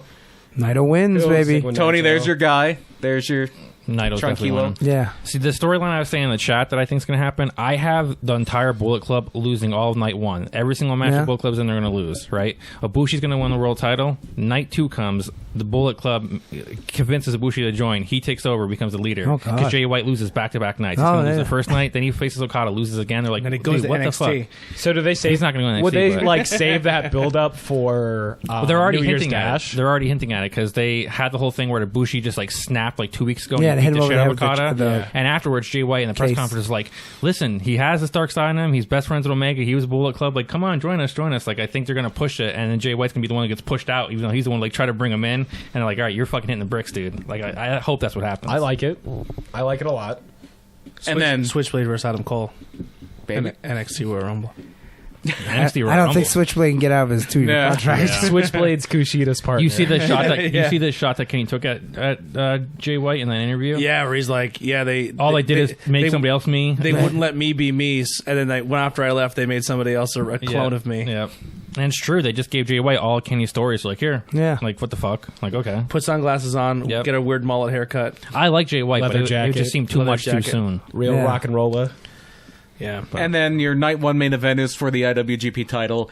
Kazuchika Okada defending against Kota Ibushi. against this heavy piece of Yeah. fucking piece of gold here. By the way, this belt is fucking heavy. Yeah, I think it's 15. It weighs in at like 14, something like If that. I dropped this off my second floor roof and it landed on your face, You'd kill would somebody. you would need surgery. Yeah. Could break your neck. Yeah. Not like Kota Ibushi. It is 50% better than the NWA title. Yeah, because it's 15 like the pounds 10 of pounds of gold, the Sweet Charlotte, and it weighs more. Sweet Tokyo. Oh, Okada. I have Okada winning. I have I say Ibushi. Okada versus Naito, night 2. I have 'Cause Okada the whole thing winning. is Naito finally wins at Wrestle Kingdom and he beats Okada. Yep. More so than wins the world title. Yep. So night 2. Night 2 pre-show, you have the 6-man tag team, never open weight 6-man tag team gauntlet. Champions Ryusuke Taguchi, Togi Makabe, and Toriano. And then the other teams Fucking hate involved Yano. are... Yeah. I love Yano. Why did those belts still exist? I don't know. They're so stupid. Yeah, get rid of they're them. just- And the other teams involved are Robbie Eagles, Yoshihashi, and Tomohiro So you got your Ishii, Chaos team. Bushi, Shingo, and Evil. LIJ. Yeah, they have 2 chaos teams. They're like, that makes no sense. Yeah. And then your Suzuki-gun team is Kanemaru, Desperado, and Taichi. Bullet Club team is Chase Owens, Yujiro, and Bad Luck It's Fale. like the 3 lowest members of the team. I say Love Chase Owens. I say LIJ gets this. That way they all have belts. Exactly. That's what's gonna. Well, I don't know if they're all gonna get belts, Well, but I think except they're gonna win that match except for poor Yeah, this is the first time they're not in a Sonata. tag title match. Well, no, Sonata's going to get a belt too. So we'll Yeah, he's that. gonna get the Rev Pro Yeah. belt. So And then you have Jushin Liger's retirement match. Jushin Liger and Naoki Sano versus Ryu Lee, formerly Dragon Lee. So he's wrestling back-to-back nights. Yeah. Mm-hmm. And he won't be doing very much. I don't like this match though at all. It doesn't do it for Me me. either. at all. I For his want him to go last out in a match, single I hope he yeah, puts a it just- thumb up someone's ass. That's all I'm asking. Is that the one? out of Is that the guy he tried to kill with a pick? that was Minoru. No. I wish Yeah, that they yeah. were doing like the winner of Osprey and Hermomo would give Liger a title match for his last match. Yeah, and he should win it. That's Yeah. how they would do it. Like that'd be so much better. What if it is not his last match? It is. And then he wrestles in NXT. For when you're Again, without Tyler a Breeze. mask. Without a mask. yeah. NXT. yeah, there it is. Then you have the IWGP Junior Heavyweight Tag Titles. Roppongi 3K against El Phantasmo and Taiji Ishimori. That one should be really good. Yeah. I couldn't care about like Roppongi at all though. They just don't do it for me. They're like a boy band. Yeah. I like for a them, boy but band. I think BTS. they're going to win the titles here. I think so too. Then you have for the Rev Pro British Heavyweight titles, Zack Sabre or as Jr. I like to against call Sonata. it, the New Japan European Championship.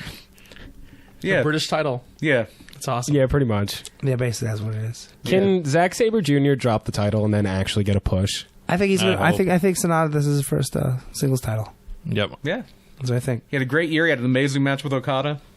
Paid off. I didn't get into the hype of Sonata for like because like for 2 years everyone was like, oh, he's going to be a big star, and I'm like, I don't really see it. Same, But I this feel that. year he changed my mind in the G1. I was Yeah. like, oh, he's pretty good. Then you have the IWGP US title. Whoever wins the Moxley and Lance Archer match will be going up against Juice Robinson, who may be one half of the tag champions at this point. I say Juice. Juice takes it. I have Moxley winning the first night, and I haven't beaten him Okay. the next night too.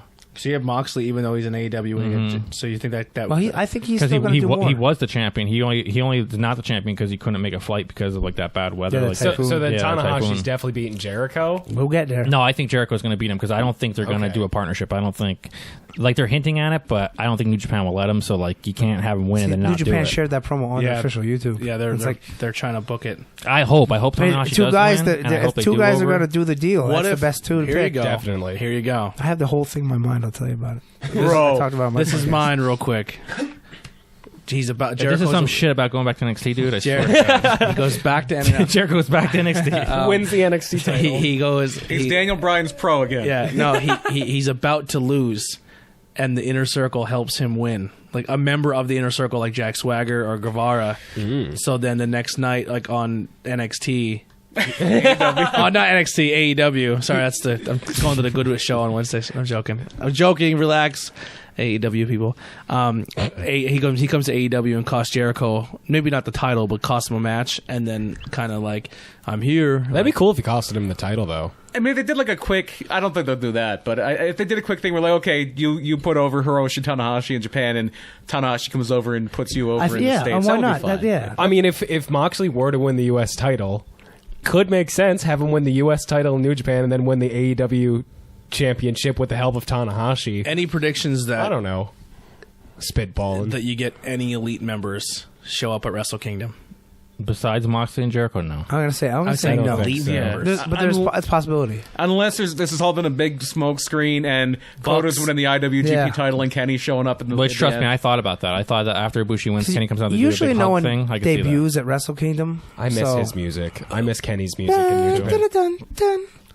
Just like at the very end, I guess someone holds a title, and then you hear like, Well, they always do that, except for Wrestle Kingdom. No one challenges the world champion in Wrestle Kingdom. It's usually Yeah, the one you- moment where no one challenges. Yeah, Yeah. usually the big angle comes the next week, New Year's because Dash. watching that New Year's where the Bucks kind of went out on their back, like you can tell for how much they disliked what happened in New Japan. They really respect it, and like they're like, this is Wrestle Kingdom. Like, Yeah. Right. it was a big deal to them. So for them not to be a part of it, I don't know. It would be. But they said the last Wrestle Kingdom they're at where Kenny lost to Tanahashi that they were just checked out. Like they didn't give a shit. Like it wasn't special. It didn't feel like this the way it felt before. But that could just be them talking through their teeth. It could just be the fact that they knew they were getting fucked by them. Like Yeah. they were Yeah. not going to keep their word. So like whatever. It would be sick if like Kota wins the title. The Elite versus the Bullet Club. Kenny comes You're saying about down. Bullet Club winning everything and looking like the dominant stable, and at the very end, Bullet Club is like reigning supreme, and then because they just had that big turn, and all of a sudden, the Elite come down, and they're like, "You guys ain't shit. We're the original." Because the Tongas had that big. Yeah, thing that was with that. them. Still, that was that. The only feud, reason I'm yeah. even pitching this like idea of the Bullet Club is because I just feel like the Bullet Club right now is so dead. Like Yeah. it just there's nothing Yeah. going on with it. Like Jay I say White, just dissolve it. like the only It's a thing good that way to could make revitalize it. is you have Kota win the world title and then turn heel. It's the only thing I could think of that might hold any of it together. Yeah. Still, It'd be huge. It'd get people talking. And then you're like, "Holy fuck! What can happen on NXT now?" Or, I mean, AEW. Enough with NXT. AEW now. Remove it from your head. I'm thinking. he's a shill. He's getting fucking paid by them. I don't know. What can I do? I'm subliminal messaging here. Shill, shill. Prince Devitt. Pay me. No, it would be a good way to be like, oh shit, we don't know what's going to happen now on Wednesdays, because if they're obviously working together and they swerved all of us, Yeah. you have no idea who's going to come in and out of the door now. And that's more of a reason to turn in on Wednesdays, because you have no idea who could walk through the door. Definitely. So then you have the never open weight title, Kenta against Hiroki Goto. And this was all set up with Katsuyori Shibata, who had a horrible, horrible injury against Okada and had to retire. Now he's mainly training people at the LA dojo.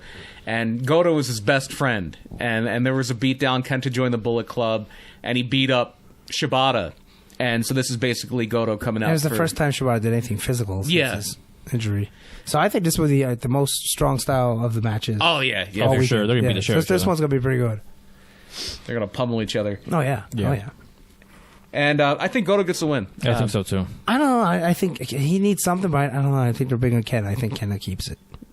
And then from there, you do have the loser from Okada versus Ibushi against the loser of White Which and Naito. they should put a little bit of stakes behind. Like, okay, the loser of both matches, then the winner gets a title shot. Yeah. like- I kind of assume that's how it is, anyways. I feel like the winner of that is like number one Yeah, contender, yeah. but I don't know. They're like the de facto Yeah. number one contender, yeah. And then the next semi-main event will be Tanahashi against Chris Jericho. If Tanahashi wins, he gets a future AEW title shot. So I say he does. And then the next week on Dynamite, Jericho comes out and he has to announce when he's going to defend the title. He's all hesitant and stuff. And then he finally does set a date. And what they should do is play video packages of Tanahashi for like 3 weeks. And the last thing you see in the video package is him doing the high fly flow and pinning Kenny at Wrestle Kingdom and hold up the belt. I'm like, oh, because that plants that seed. Yeah. And then the third week, it just then it says Hiroshi Tanahashi, and then it says in action next week. And then next week he comes out and he beats like Sammy Guevara. So that builds up to the pay per view, and then he loses to Chris Jericho. And there you go. There's the whole thing. So then what about the feud with Moxley and him though? They just put that on the side. For Did Moxley ever give his answer? I felt no. He's next week. He's going to give his answer in person, and he's probably just he's going to DT him. Unless Tanahashi versus Jericho 2 is on the cruise. I could do that. Yeah. What if Moxley helps Jericho beat Tanahashi in Japan and gives his answer for AEW that week? Oh, jeez. But then he has to join. I don't see him joining. And then he goes to NXT. And then he goes to NXT. Chill. Yeah. My God, it's Dean Ambrose.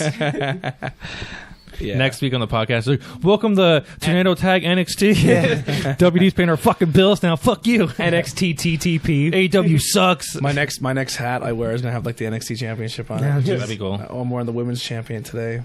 Are you? Yeah. Oh, I thought that was the Universal. No, okay. Yeah. And then finally we got the main event, the world title. Whoever has the world title versus whoever has the Intercontinental title. Those fucking belts are so Which ugly. I say it's going to be Okada versus Naito. Turtles. And then Naito wins both belts. That's my If it's not prediction. Ibushi, I think it will be Naito. It's time one for or the Naito. other. I mean, if he doesn't win now, that's like, That's what he's they never said. going to win. That's what they said when it was. Last Okada year, and my Naito. life's Before, like, I'm fucking going to win. But I mean, you can't do that twice to the poor guy. Yeah, I don't know. I'm leaning Coda, but I could definitely see Naito as well. Nah, I'm going Naito. Unless they just go Jay White all the way. And then the rest of just LIJ slap comes us out. in the face. Jay White is like the worst possible. Like Jay White versus anybody for this night too is like.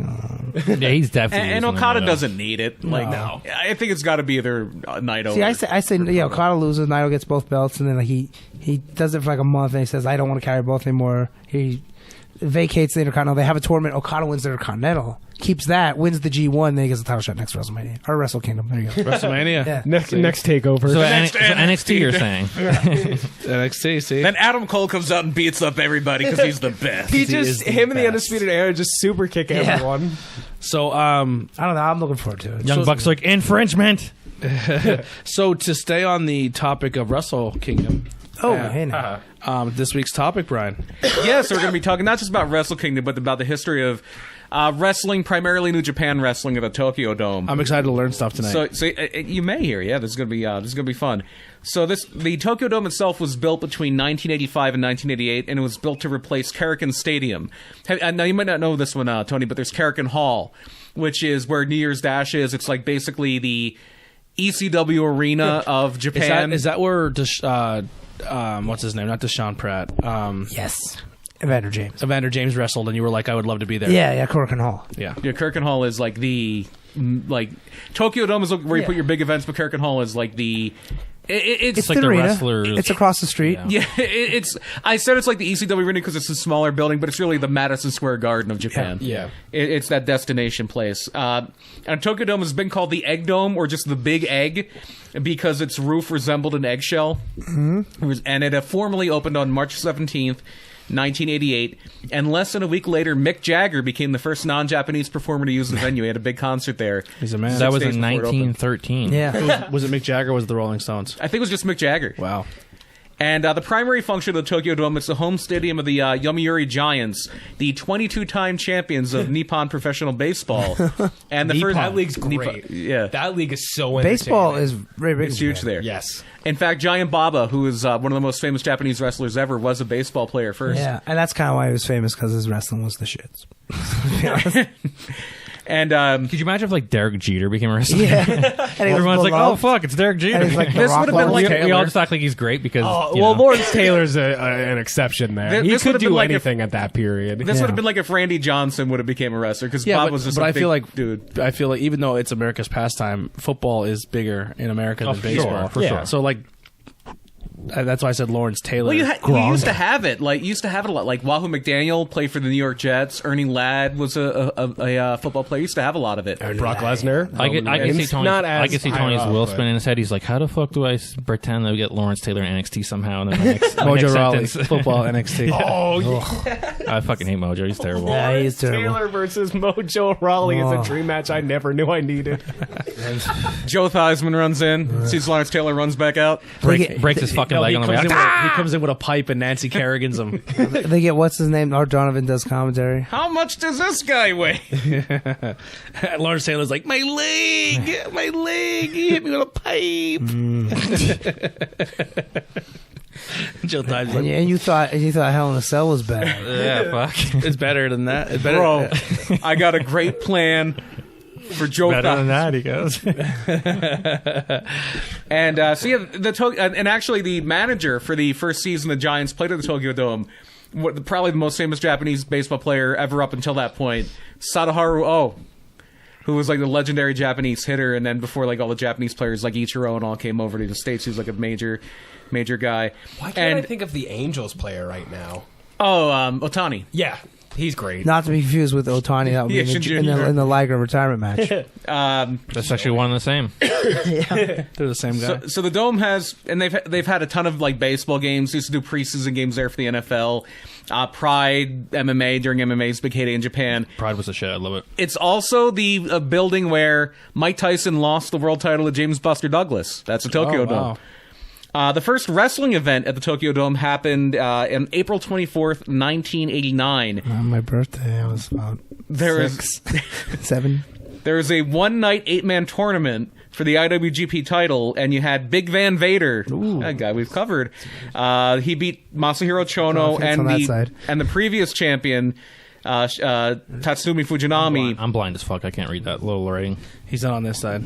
Maybe he's not on here. Oh, there's a second plate we can't see. Go ahead. I'm sorry. And that He's was probably on the second plate over here. before in the finals he beat Shinya Hashimoto to win the vacant IWGP title in a one-night tournament.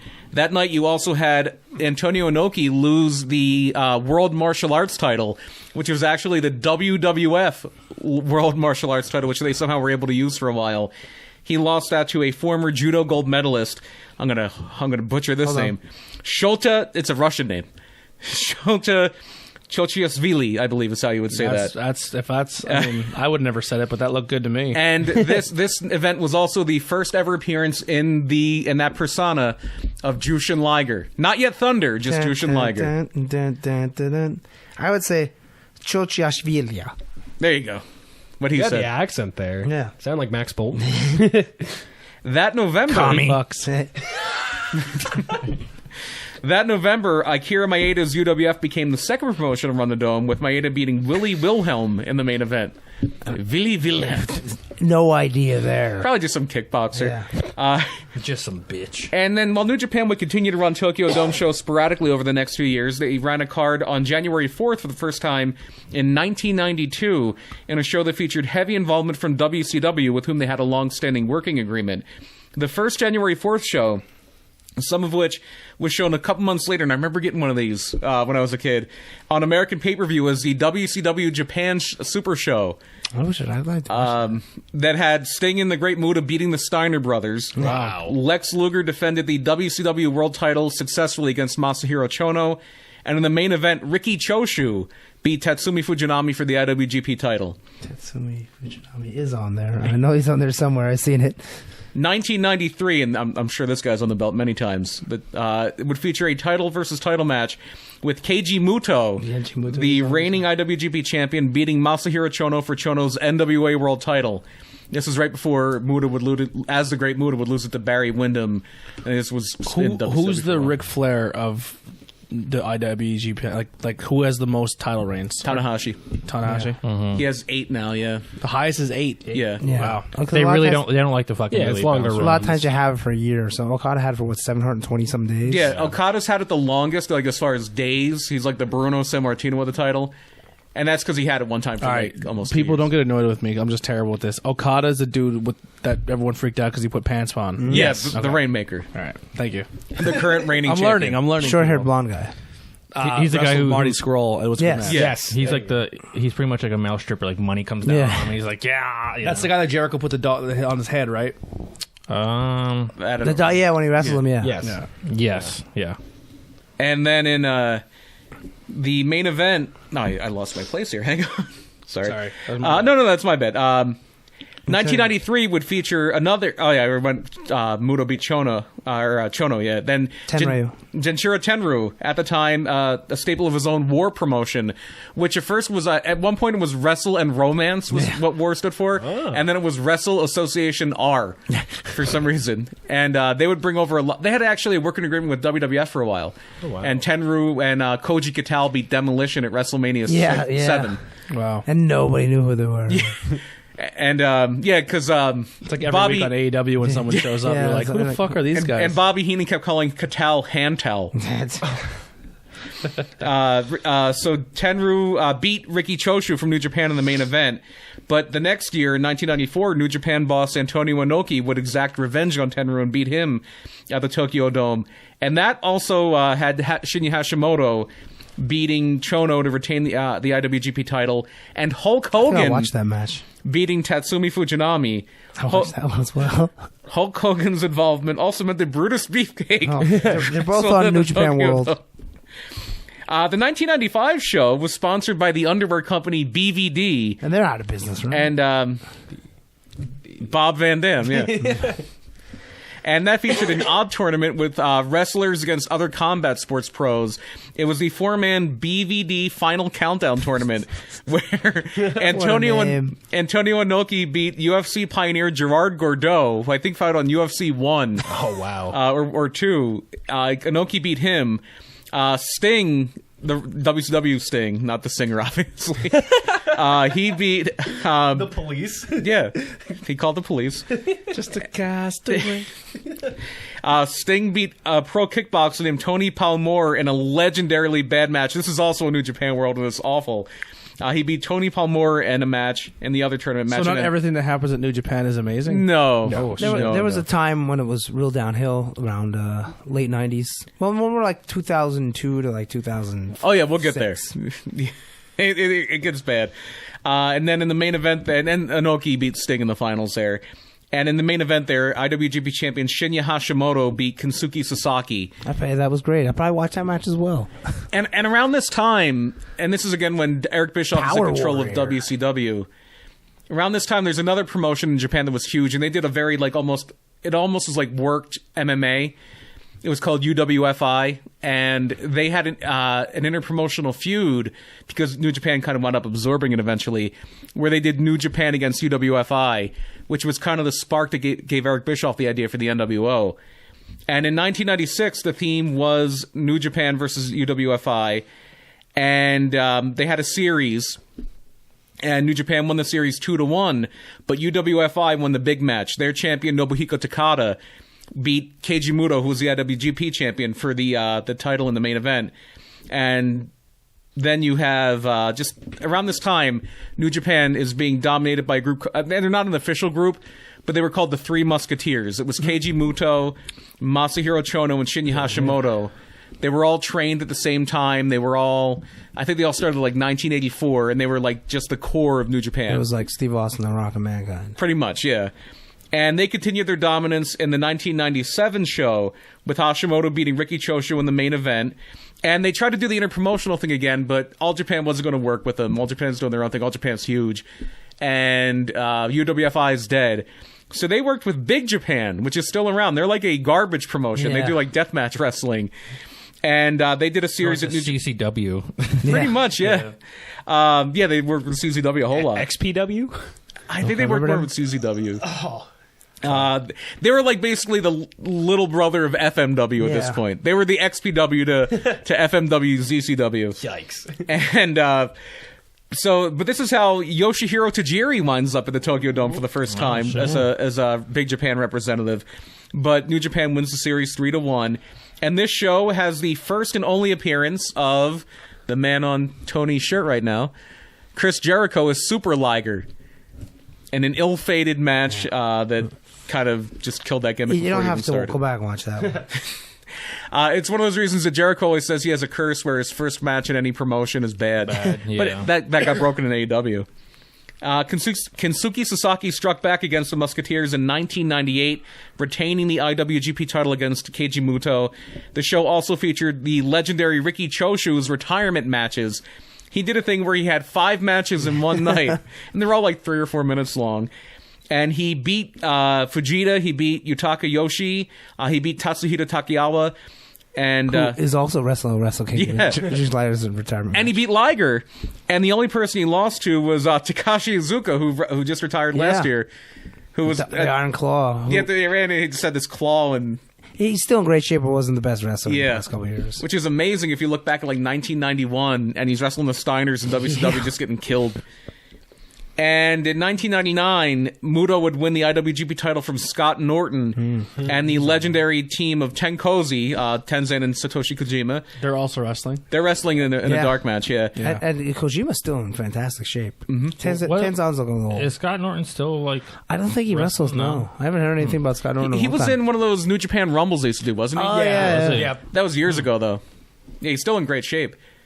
I think he was working as like a bouncer. He was an arm wrestling champion. He taught Jericho how to arm was wrestle. he? Fire Scott Norton? Fire and Ice, yeah, with Fire him and Ice I Train. remember that. Ice That was Train. cool. And he was Flapjack Norton in the Yeah, AEW. flapjack, because he ate Oh. 52 flapjacks. That's what he ate. As this big morning. as life. Watch that promo. Was That's Scott, hilarious. like I remember Scott Norton in WCW like a little bit because I was a kid. Was he Yeah. like a good wrestler or not really?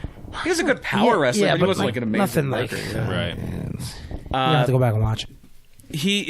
But what Andy said is completely true. If you go to YouTube and look up Yukon Lumberjacks promo, it's mainly John Nord, who was the Berserker, talking about how Scott Norton was at the Lumberjack camp, and he got the nickname Flapjack because he ate like 152 flapjacks. It's a ridiculously bad promo. And he gives this long bad promo, and then Scott Norton just comes at the end like, yeah, I ate a lot of flapjacks, and that was how I got my nickname, Flapjack. Yeah. That's like all he adds. All right, back to you now.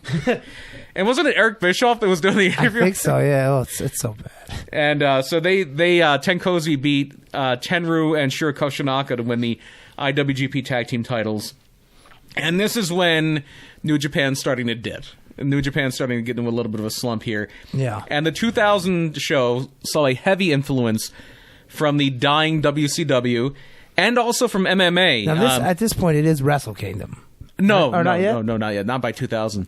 Oh yeah, because what am I thinking? Yeah, but, there is a Wrestle Kingdom. Oh, that's it's TNA. No wonder I got it confused. You Never had mind. Chemo from UFC, Chemo Leopoldo. Remember him? He was huge, Chemo. Yeah, he almost beat Hoist Gracie. Yeah. That was the inspiration for Kama. He was Hawaiian or something. Yeah, and he was just like a tough guy. Like he wasn't trained in anything. Like they just made up this whole bullshit I about him believe being he was trained. on Raw once or twice. Was he? I think, or maybe. I know he wrestled Bam Bam ECW? Bigelow, where he had a shoot fight. Yeah. with Bam I Bam. don't remember him at all. I remember Paul Varlin's in ECW. Yeah, I remember not Paul Chemo. Orlando got choked out. I think Chemo came somewhere. Did we ever? Okay. I know who Chemo is. You never Yeah, mind. yeah, it's kind of like a He fat would, like, he Hawaiian would come looking out with like a cross. Yeah, I remember him, yeah. Paul Varlin's was the big dude from like Colorado, bear, yeah. and in ECW. I don't know if we told this on the air or not before. Wasn't Chemo in UFC? Yeah. Yes. in the early years. Very early. Because he came out with a cross. Yeah. And then he had a partner who used to train with him who was a little Asian guy. Joe San. Who was the first guy to win a fight in UFC by dick punches.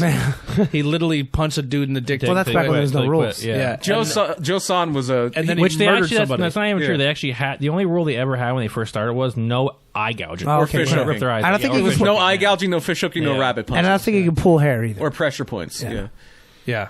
But you could be a 150-pound guy wrestling or fighting a 400-pound and then guy. he actually murdered somebody. Really? Yeah. Oh, God. He was also he was Random Task in Austin Powers. Oh, really? He was the guy at the very wow. end who throws a shoe at him. Yeah. That was Joe San. So it was a shoe, really?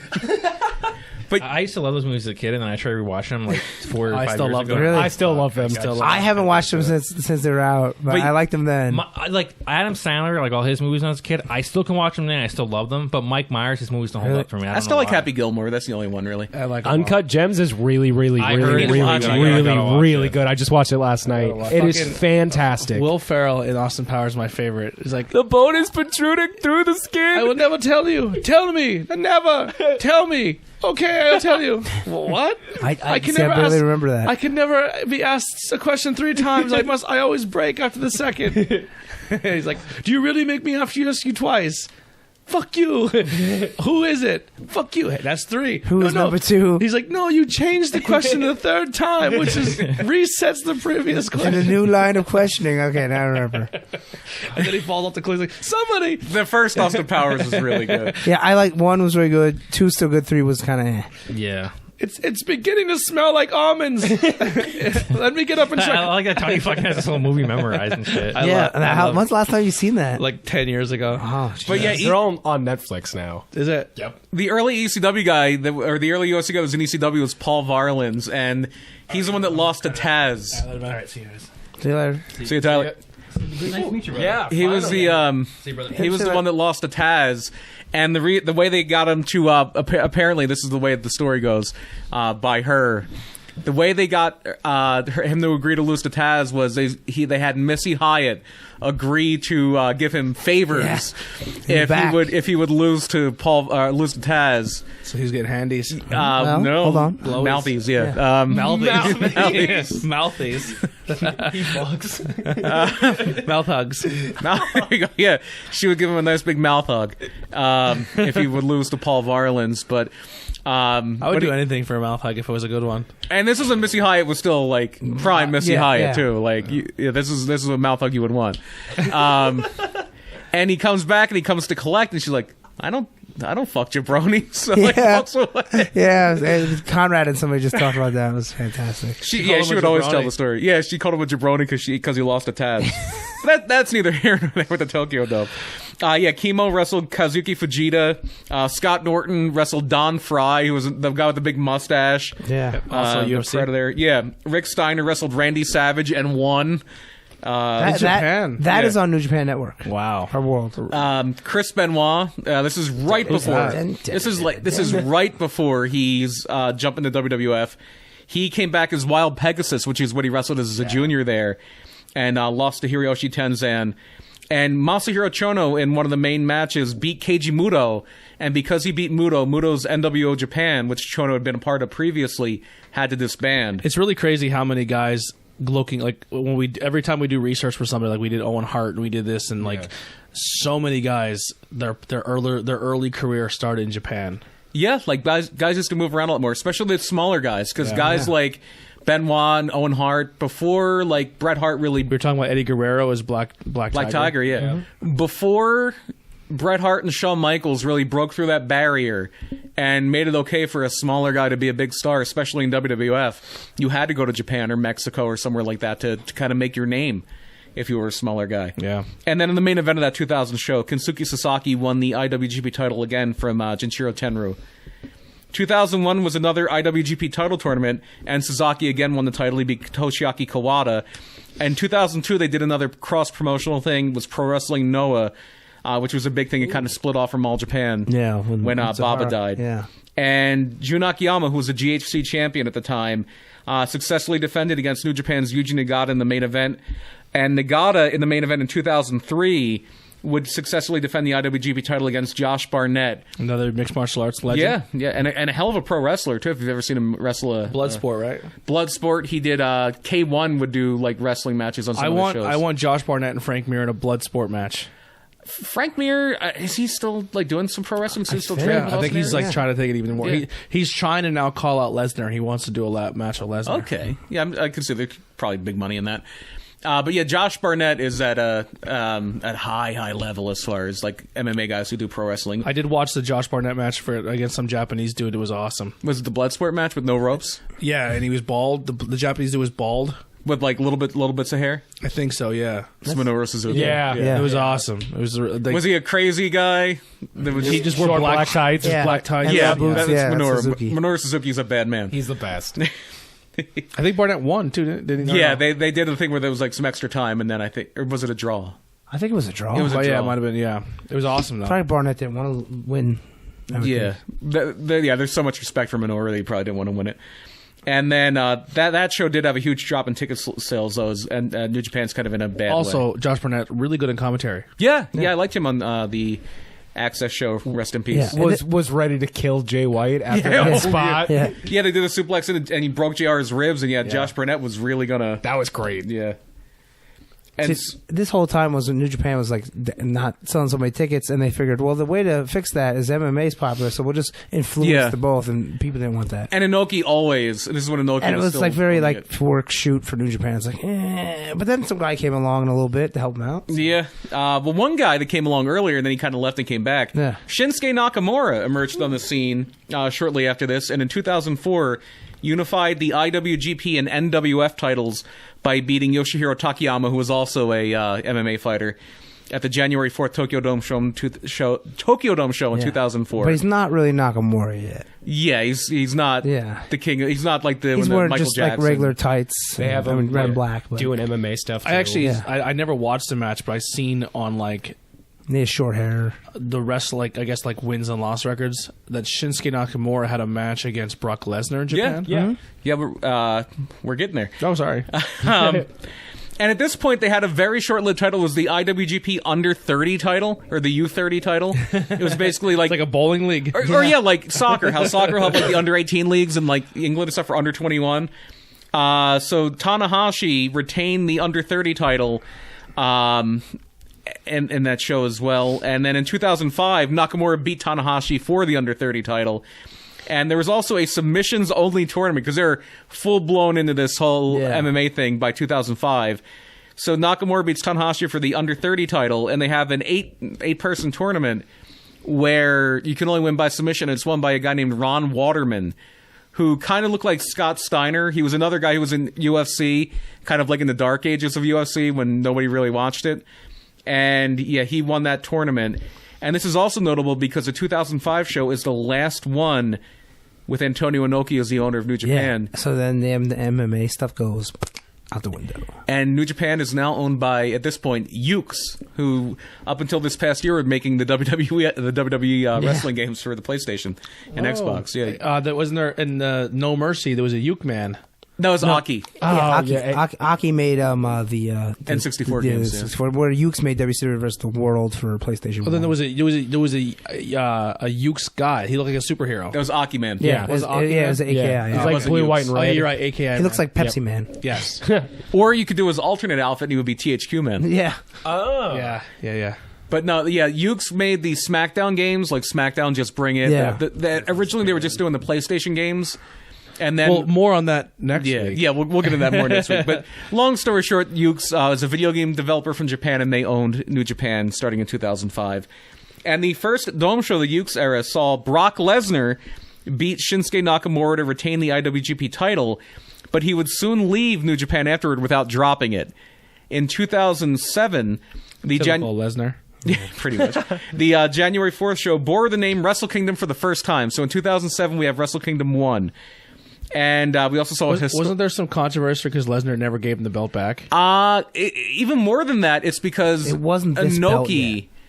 Inoki started his own company called the Inoki Genome Federation. Yeah. And he wrestled there as the IWGP champion. And he lost the title to Kurt Angle. And then there was 2 belts. There were 2 IWGP So champions. Nakamura and Tanahashi has it. Tanahashi beats Nakamura. Right? I think Tanahashi So has it. Not this title yet. There's another one. It looks awesome. It says Bird. It says IW. It's when Kurt Angle was in TNA. But Kurt Angle doesn't have credit as being an IWGP. No, Not this because IWGP he won title. the title that Brock had, right? So that when Brock left with that belt, that's like not the recognized title anymore. The New recognized Japan title's called it the Tanahashi. IWGP third title. Yeah. Oh, wow. It's confusing. Yeah. But they do get So the Lesnar's not uniform. on these nameplates. Actually, he is. Yeah, Lesnar won it, yeah. Oh, wow. Yeah. But then it was... Because he did win it proper when it was the IWGP heavyweight title. Against Nakamura. Yeah. Yes. But in 2007, for the first Wrestle Kingdom, it is New Japan and All Japan working together. Yeah, Which, okay. if you go back to the 90s, it would be like WWF and WCW working Yeah. together. So this is like, oh my god, we gotta see this. And you had Minoru Suzuki retain the All Japan Triple Crown title over Yuji Nagata. Tanahashi was the IWGP title, IWGP champion this time. He beat Tai Okea. And the 2 surviving Musketeers, because I think at this point, Shinya Hashimoto had passed away. Muto and Chono beat Tenkozy in the main event. Wrestle Kingdom 2 had Nakamura Tanahashi again, and Nakamura won the IWGP title. And this is around the time that you had that Inoki Genome Federation version that Kurt Angle beat Brock Lesnar for, which they called the IWGP third belt, and Angle beat Yuji Nagata at Wrestle Kingdom. And then a month later, Nakamura, with this IWGP title, beat Angle, and they unified the two titles back together. Yeah, and then it's just this one until current day. Is Angle credited as an IWGP No. champion? No, he had the other one. He won they the, called he the won third the title. fake one. Yeah. Oh, that sucks. And then Nakamura, beat Angle, unified the titles. Elsewhere on that show, though, the Wrestle Kingdom, where Angle defended the other one, you also had Togi Makabe and Toru Yano and Giant Bernard. Train. Togi Makabe and Toru Yano lost to Team 3D, making the Wrestle Kingdom debut, Tokyo Dome debut. Yeah, well, that made him like 19 or 20 time champion, something like that. That wasn't for the title. That was next 3D year. Oh, as okay. The Dudley Boys? Yes. Yeah. And then for the IWGP tag titles, Giant Bernard and Travis Tomko, who was briefly with Christian in WWE. Tomko? Yeah, Tyson Wow. Tomko, yeah. I never liked him. And Giant Bernard beat the Steiner brothers to retain the IWGP tag titles. Keep in mind that's the Steiner Brothers in 2008. Yeah, it's crazy. It's not the prime Steiner brothers of the early 90s. Wrestle Kingdom I always 3. thought Rick looked good, though, towards the end there. I thought he looked the best. If you don't like me, bite me. Yeah. Stuff. And he had the gray and the black. Yeah, he had the reverse of what Scott had. Yeah. Then Wrestle Kingdom 3, you had Team 3D beating Yano and Makabe for the IWGP tag Don't titles. get me wrong. There's a handful of men that I would never want to ever get in the ring with, and the Steiner brothers are two of those. Oh, they used to beat the shit out of people. Yeah. Oh, they killed people. Especially them job guys back in the I mean, them now. I actually heard some rumors that that's kind of how AOP is. I still wouldn't fuck with Rick Steiner. They said AOP hurts people. I don't believe that. I don't know how much Scott Steiner can move. I'm not going to call him out. I don't think anyone in WWE hurts anyone. You know, things. No. Well, they tell them to lay it in, but nobody's just deliberately beating Not the like shit back out in of the people. day. Yeah, Yeah. like that. That's not happening. Like they did. In 2020. And then Wrestle Kingdom 3, and this is an odd team, maybe the oddest team ever at Wrestle Kingdom. You had Riki Choshu coming out of retirement many years later to team with Kevin Nash, Kurt Angle, and Masahiro Chono.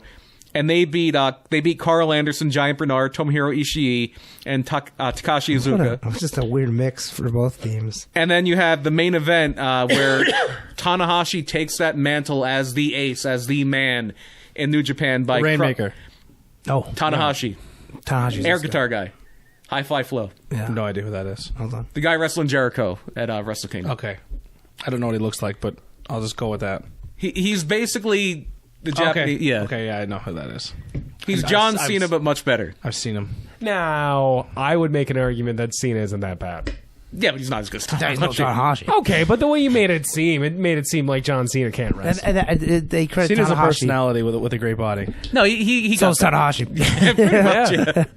I mean Japan, but they credit Tanahashi with bringing New Japan back to prominence. Yeah, he kind of helped them. Imagine getting a Hogan when WWF. Like imagine right now if someone got as big as Hogan in WWF. Yeah, it's basically how WWE, Steve Austin WWE. saved Yeah. WWF in the 90s. Yeah. So Jericho's going against the Hulk Hogan of New Japan this weekend or next week. Yeah. Kind of. Or Yeah. John. What is you could say like the John Cena. That's New Japan. Yeah. So that's another feather in the cap of Yeah. Chris Jericho. Then Yeah, but this is the last guy on Jericho's Japan bucket list Yeah. too. He wanted to wrestle Okada, he wanted to wrestle Naito, he wanted to wrestle Kenny. He kind of Gets got to his wrestle bucket Kenny list. whenever he wants Yeah, to. no, he now. can. Yeah. And which I still think is going to happen again. I think that's going to be who beats him for the title. And the main event had Tanahashi beating Keiji Muto to kind of just solidify himself as the man. And if you look down the card a little bit, the next year, Wrestle Kingdom 4, Nakamura is the champion again. He beat Takayama in the main event. But the undercard, you're starting to see some names that would be very big in the future. Prince Devitt's on the card Prince there. Devitt. Tetsuya Naito's on the card now, and he's still I'm learning. there you go. You Yeah, got it. you're getting it. You know how he'll learn them all. He'll learn them all when they go to NXT. Why does he do the eye thing? Because when he went to Mexico, they made fun of him because he had slanted eyes, even though Naito's eyes are the whitest of any Japanese man I've ever seen. And they would do that to him, and he took that and then used it for his taunt. So he kind of took it as a bad Yeah, he Yeah. took them you insulting can't make him, fun of me. He's anymore. a savage, practically. I like it. Yeah. Naito's awesome. You know what's funny? When me and Heidi take pictures together, because we both have really tiny little eyes, and when we smile, they squint even more. So when me and Heidi take pictures together, we go, Yeah, she's over her eyes as white as you can. yeah. We should Naito. start doing the Naito. Yeah. Yeah, Naito's super cool. Doesn't care about physical titles. Likes to beat the crap out just of those. throw them around. He actually had a match once where it was him and I think Tanahashi for the Ice Intercontinental title. where Naito is coming in as a champion. He's like, if I win this match, this title's dead. Like, because it was like, this title sucks. I don't He want used it. to throw it, and these parts broke off and everything. And then when Tanahashi went, they bought him brand new. So I hope if he wins like both titles, So if he gets both- just breaks them, like Stone Colds them, like with beers, but with the titles. Just Do you think he like takes it seriously if he wins both? Like, yeah, this time, yeah. I don't think he's going to break him this time. Probably. Yeah. Would love it. Well, if he I would did. see when he was doing his promos with Jericho on Jericho's first one over there, because obviously Jericho's going to get me eyes a little bit on. Like I didn't watch the full card. I just kind of watched bits and pieces of the match because I didn't have New Japan, and I didn't have a cool website that helped me out. But It's only 999 yen a month. yeah, he every time Jericho's promos would go on and turn back off, he'd be in the ring like he was sleeping. Yeah. Yeah, that's his whole thing. He's very apathetic. He's tranquilo. Like he didn't care that Jericho was just, That's his thing. Yeah. So then in 2011 we have Wrestle Kingdom 5 where Jeff Hardy retained the TNA title. This is what I was thinking. This is a very TNA heavy. Yeah, against Naito. And this is also the one where you could buy like an American pay-per-view, I think. I knew you could do that much later. Yeah. Like was Jeff Hardy on the sauce at this time. probably it's Probably, Jeff Hardy. yeah. Although Japan, they're a little not the sauce, but like if the other stuff, they're very tight you on that. get busted little once, you're puff up, fired yeah. forever. For what? Pot. Yeah, pot? Matt Yeah. Sydal was like locked up for like 3 months over there because they found him with like residue and Yeah, like. they said never come back. And he never So they take weed that seriously? Yeah. No, they're very. he may have been serious on the about Saki though. Yeah. Yeah. I'm sure he was, but yeah. A little Japan bit of doesn't the fuck around. During the Motley Crue audiobook, he said Japan and China, like Nikki Sixx said, like it was some of the best heroin he'd ever had in his life. He actually died in Japan. I think that's where heroin comes from, right? Yeah. Yeah, opium. Yeah. Yeah, opium dens. like, It's like a he huge died thing. in They would Japan. smoke it over there. He though. died. Like he fucking overdosed in Japan, and someone saved him. Like and then he came back to America and Yeah. like died again. What a guy. Yeah, Nikki Sixx is crazy. And then also on the card in 2011, you had Tanahashi winning the IWGP title from Satoshi Kojima. Prince Devitt kept the junior heavyweight title against Kota Ibushi, and Kota had Kenny Omega. I in his believe at corner. that time, Kojima was also All Japan triple crown. Yeah, that's right. It was like a unified thing. So like that was the TNA heavy. Was Christian on that show? In Yes. like a random Yeah. tag. Yeah. I kind of remember that. And that one is the last show of the Ukes era. In 2011, later that year, they sold New Japan to Bushiroad, the card game maker, who owns New Japan to this day. Yeah. And 2012. And now yes. Stardom, yeah. 2012, Tanahashi retained the IWGP title over Minoru Suzuki. But the big news in the long-term history of New Japan is 2012 is the return of Excursion for Kazuchika Okada, who was in TNA. He was Samoa Joe's sidekick driver, Okado, Laxey. as the Green Hornet. Kato, yeah, Bro, bro, bro. I'll pay an extra $5 to keep the Japanese and the Mexicans off my card. Yeah. So that was his gimmick for a guy who would become the biggest star of the decade, really. Yeah. He made him Wow. a green Hornet character. Called him Kato. Yeah, Okado. Suzuki versus Tanahashi, Okado. very good match. Yeah, and then obviously Okada comes Okada comes from Excursion, kind of just sets the world on fire. The next month, 1 month in, he beats Tanahashi for the IWGP title. But Tanahashi would come back in 2013 at Wrestle Kingdom 7 and beat Okada for the title. And they're both good matches. Very good. Wrestle Kingdom 8 in 2014, they did a brilliant thing here. This is where Geto's genius kind of shines through. Coming in the Wrestle Kingdom 8, Tetsuya Naito, who was kind of fresh-faced, is not the Ingobernable guy anymore. He wins Stardust Dreamer, yeah. He wins the G1, so he gets a title shot against Okada for the IWGP title. Meanwhile, Nakamura is the champion, I believe. Yeah, Nakamura is the Intercontinental champion. Nakamura is Intercontinental Champion. And he's going to go against Tanahashi. yeah. And Tanahashi and Nakamura are way bigger stars at this point than Okada and Naito. So New Japan goes, we're going to put it up to a fan vote which match gets the main event for Wrestle Kingdom. And obviously, because they're bigger stars, they vote Tanahashi and Nakamura. And Okada and Naito are pissed at this. And that's the seed that turns Tetsuya Naito into who he is today. Into the Ingobernable. And that gets him to that just fuels Okada, because Okada, even though he's beaten Tanahashi, even though he is a champion, he's still not out of his shadow. And all this stuff goes forward. And then so Okada retains. I think Tanahashi wins the IC title there. And then in 2015, We have Wrestle Kingdom 9. No, I'm good. And this one is on American pay-per-view. This is the one they did with Global Force. Okay, yeah, short-lived Global Force. This is the first Wrestle Kingdom I watched live. Or not live, like within that same time frame. And again, Tanahashi beats Okada in the Tokyo Dome. And he can beat Tanahashi, just can't beat him in the Dome. He can't beat him in the Dome when it's like the biggest stage. And also on that night, AJ Styles beats Naito. AJ's in the Bullet Club at this point. And Shinsuke Nakamura beat Kota Ibushi. That's a fantastic match. And is Prince Devitt already in NXT? Devitt's in NXT at this point, yeah. Yeah, he left. There it is. I had to get it in there. Yeah. And we got Tony's attention where he was at NXT. And at this point, very shortly after this, Naito... I threw you off. I'm sorry. No. Very shortly after this, AJ wins. I just said the wrong name. AJ wins the IWGP title from Tanahashi, and then Okada wins it from him at Dominion, which is like their SummerSlam. Does AJ come from Impact to Japan? Yeah. Yeah, and he stays for about 2 years. Yeah, he was there And for then about... goes from Japan right to WWE. Yep. So for He me, did some ROH in there too. this is when I first started to like actually pay attention to New Japan. Like, kinda. I was like, okay, I now know what New Japan is more, and I understand what's going on here. Yeah, and it became easier. Like a couple years before this, you could get like you could buy the pay-per-views on like UStream or something like that. But now New Japan World, even though they don't have a lot of English commentary, you can watch It's hard it. to navigate through New Japan World. Google Chrome, you can just It- translate it automatically. It's tough though. I kind of like the idea where I can just do it from like my TV and then Yeah. Oh, you can on the Fire Stick. it's just Yeah, there's an English Oh, version. wait, how do you do it on the Fire Stick? Because I'm going to be using that There's tomorrow. an app you can get, and then you just pick the English, and it's boop right there. Okay, It's cool. all in English. I heard they redid the network, and it's much better now. But Really? I didn't watch it a month because I didn't watch World Tag League. But Maybe I'll you have see the that. Fire Stick. Yeah, everything's in English and everything. So 2016, we're at Wrestle Kingdom 10. And here we go again. Tanahashi won the G1. It was the 25th G1. And it's Okada defending against Tanahashi. It's his third try to beat him at the Dome. Their actual series is tied 3-3. And Okada finally does it. He finally beats Tanahashi. He's the man now. Great long-term story. Yeah, amazing long-term storytelling. Like, and it's a shame Tyler's not here because we brought this up in the group chat. Like, what was your feud of the decade? And for him, it was Okada and Kenny. For me, it's Okada and Tanahashi. Yeah. That was for the 2010s, that was the feud of the decade for me.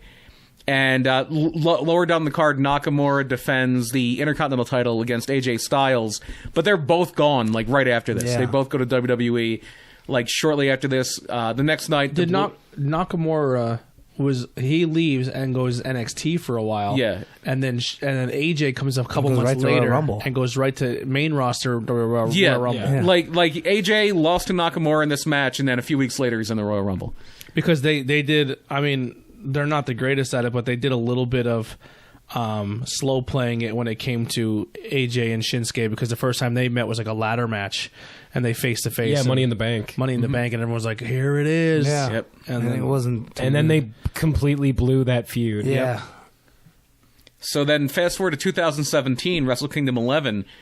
Kenny Omega is now taking control of the Bullet Club from AJ Styles, and he takes on Okada in the main event, and was defeated by Okada. And this is the match that everybody talks about where it broke Dave Meltzer's star barrier. This was a 6-star match for Dave Meltzer, where he had said, I rated matches that were above 5 stars, like Flair Steamboat would have them every night. But nobody remembered. Like, this is the first time, like, okay, this is beyond a 5-star match.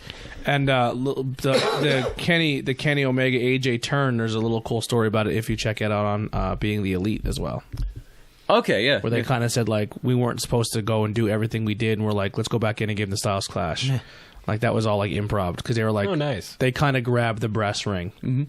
Nice. They wanted to be like, no, we want to make ourselves look like we're a stable. And then the match under that is Naito and Tanahashi, which I think I messed up here. I think that's the one where Tanahashi won to kind of get the They get the IC title belt and back. they give him a new belt. This is when I actually saw people like from America tweeting about it. When Yeah. I started to see people like because I remember I woke up for school like super early that day, or not school. I was just up early. Or no, yeah, I probably would have had school because January 4th yeah. people have school now, like after the winter break. And I remember seeing gifs of it just extensively on Twitter. I was like, I really got to watch this. Wendy's tweeted about Yes, it. yes. And then as far as like I real, think I just remember, didn't they have AJ on his shoulders? He had AJ on. Kenny had AJ on his shoulders. Well, this is 20, so this is what their AJ is gone. I was just saying the first time I ever seen anything was, and then he gave him like a cough, like he dropped him. Oh, that's New Year's Dash. Yeah, that's New Year's Dash. That's where they did the angle where they kicked AJ out of the Bullet Club. So 2018, you have Wrestle Kingdom 12, and speaking of crossover, speaking of like international attention, this is where it blows up. This is where they get like a rush of new subscribers, because 2018 is when Chris Jericho comes back to New Japan against Kenny Omega. He beats up Don Callis. All the Winnipeg guys are just going at it, and Jericho loses to Kenny Omega, kind of makes him an even bigger star, and reinvents himself again. This is like the Alpha. This is where the Alpha Club versus thing. Omega. Exactly. And Okada at this point is well into he's like a year and a half into a record-long reign with the IWGP title, and he beats Tetsuya Naito. I remember everybody going and thought, oh, Naito's going to beat him. Naito's going to win. And Okada does it again. Okada is Roman Reigns, but people accepted it. Man. Like, they pushed him down everybody's throats from day one, but he's so good that they were okay with it. It reminded me of the Cena wins LOL meme. Yeah. That was the same thing with Okada. But, like, Roman, I remember he took, like, 400 fucking chair shots from AJ Styles and couldn't get beat, and then he hits one Superman punch in the match. Okada, that was kind of Okada Minoru Suzuki, but it was more of a... This wasn't a Tokyo Dome show, but... Okada got jumped before the match, and Suzuki just wrecked his knee. And then he was wrecking his knee throughout the match, but Okada still wins. It's the whole the babyface has to overcome the odds. Yeah. And farther down in that show, you had Jay White coming in a Switchblade, and he lost to Tanahashi. Yeah. Kenny Omega Part 2? It was kind of... No, not yet. He was very lackluster here. Yeah, it was like... Ooh. He looked like this good guy, and like, why is he a bat? Why is he a murderer? Why is he a knife murderer? Made no sense. And then last year for Wrestle Kingdom 13, they just shuffled the deck. It was like the same main guys in the top matches. Yeah. Jay White beat Okada, who was kind of going through a slump at that point. And that's when he had the pants, and he's like had it like red in his hair. Yeah. And actually, that was the night he took the pants off and he wore the shorts again. Everybody was happy. Yeah. It was that match, but he lost that match to Jay White. But it was setting up Jay White winning the IWGP title. And when they came to Madison Square Garden in New York a couple months later, you were there. Okada won the titles back. Yeah. Have you Okada win the belt for the 10th time? No, that would be the third or fourth. Fourth, I think. Yeah. Okay. And Tanahashi said it more times, but Okada said it longer than anybody else. Oh, okay. Okada's like breaking almost every record. Yeah, because Okada, he has the most defenses and the most time with the title. Yeah, most defenses is 13 or 12. That was a question I had. Would you want to be Ric Flair and have the belt 16 times but lose it 16, or would you rather have the belt 3 times but have it 3? It'd be like Bruno, who had it twice, but he had it for 11 years. The longest consecutive streak. I think I'd rather have it the longest. Yeah, me too. Because then you had a period of time where legitimately and this is not putting down like your Chris Jericho's and your John Cena's when they say, well, they're 16-time champions. I hear that, I say you lost 16.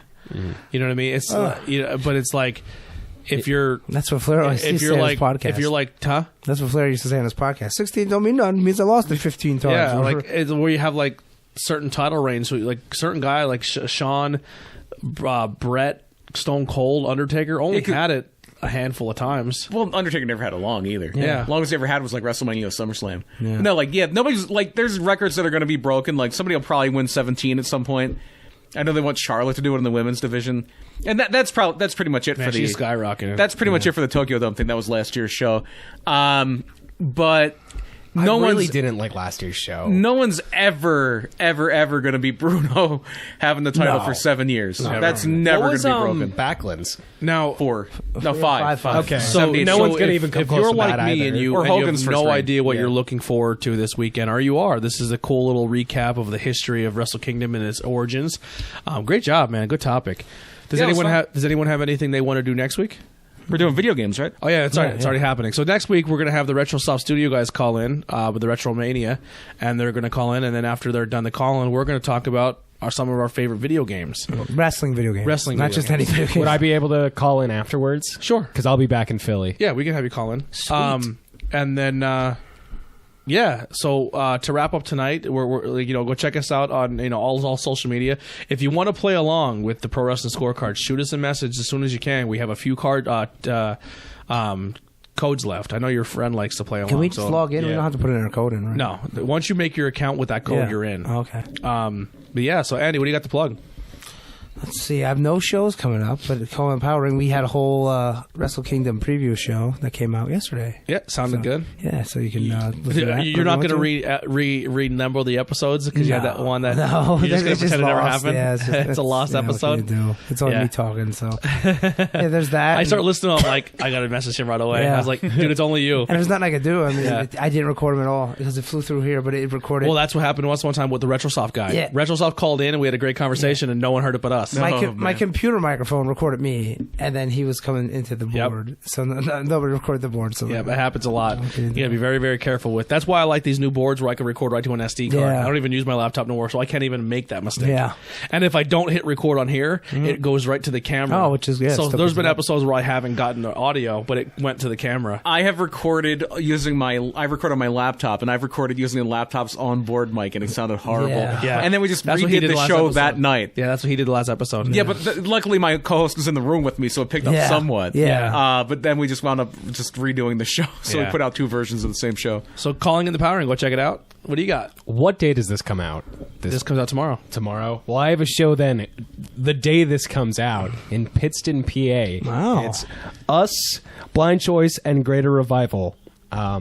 Come see us. It's an all-ages show. Who No is rain us? checks. No rain There you checks. go. Yes. No rain checks. Yeah. Come And you- check and you- No Rain Pronouns, Checks pal. out. We're at in Pittston. The Border Bar. Ooh, the border bar. Yeah. And you can check out all their stuff in the links below. They do have a merch page. You can go get some cool merch, and you can go follow them and hit follow and listen to their cool music on Spotify. If you enjoy the opening music, that's them. Hey, and yeah. That's check them out live or check them out on Spotify. I pretend and to then play watch Wrestle bass. Kingdom.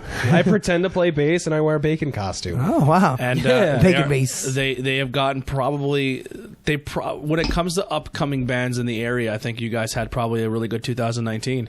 I think you guys got to work with a lot of bands. A lot of bands enjoy you guys. Yeah. A lot of veteran musicians in the area really like you guys. I thought 2019 was a good year for you guys. I think 2019 was probably, when it comes to music, the best year of my life. yeah. So yeah, honestly, I'm so mean, I had I'm a lo- so thankful for Max I had a and lot Josh. of I had a lot of musicians on this show. Yeah. On the shows that one of the first things that came up was you guys. So. And that's crazy because I never thought I'd be anywhere near that. Yeah. I got a bass and then didn't touch it for 2 years. he is my old bass. Oh, Yes, wow, I how about do. that? Yeah, and then he never uses any more shows.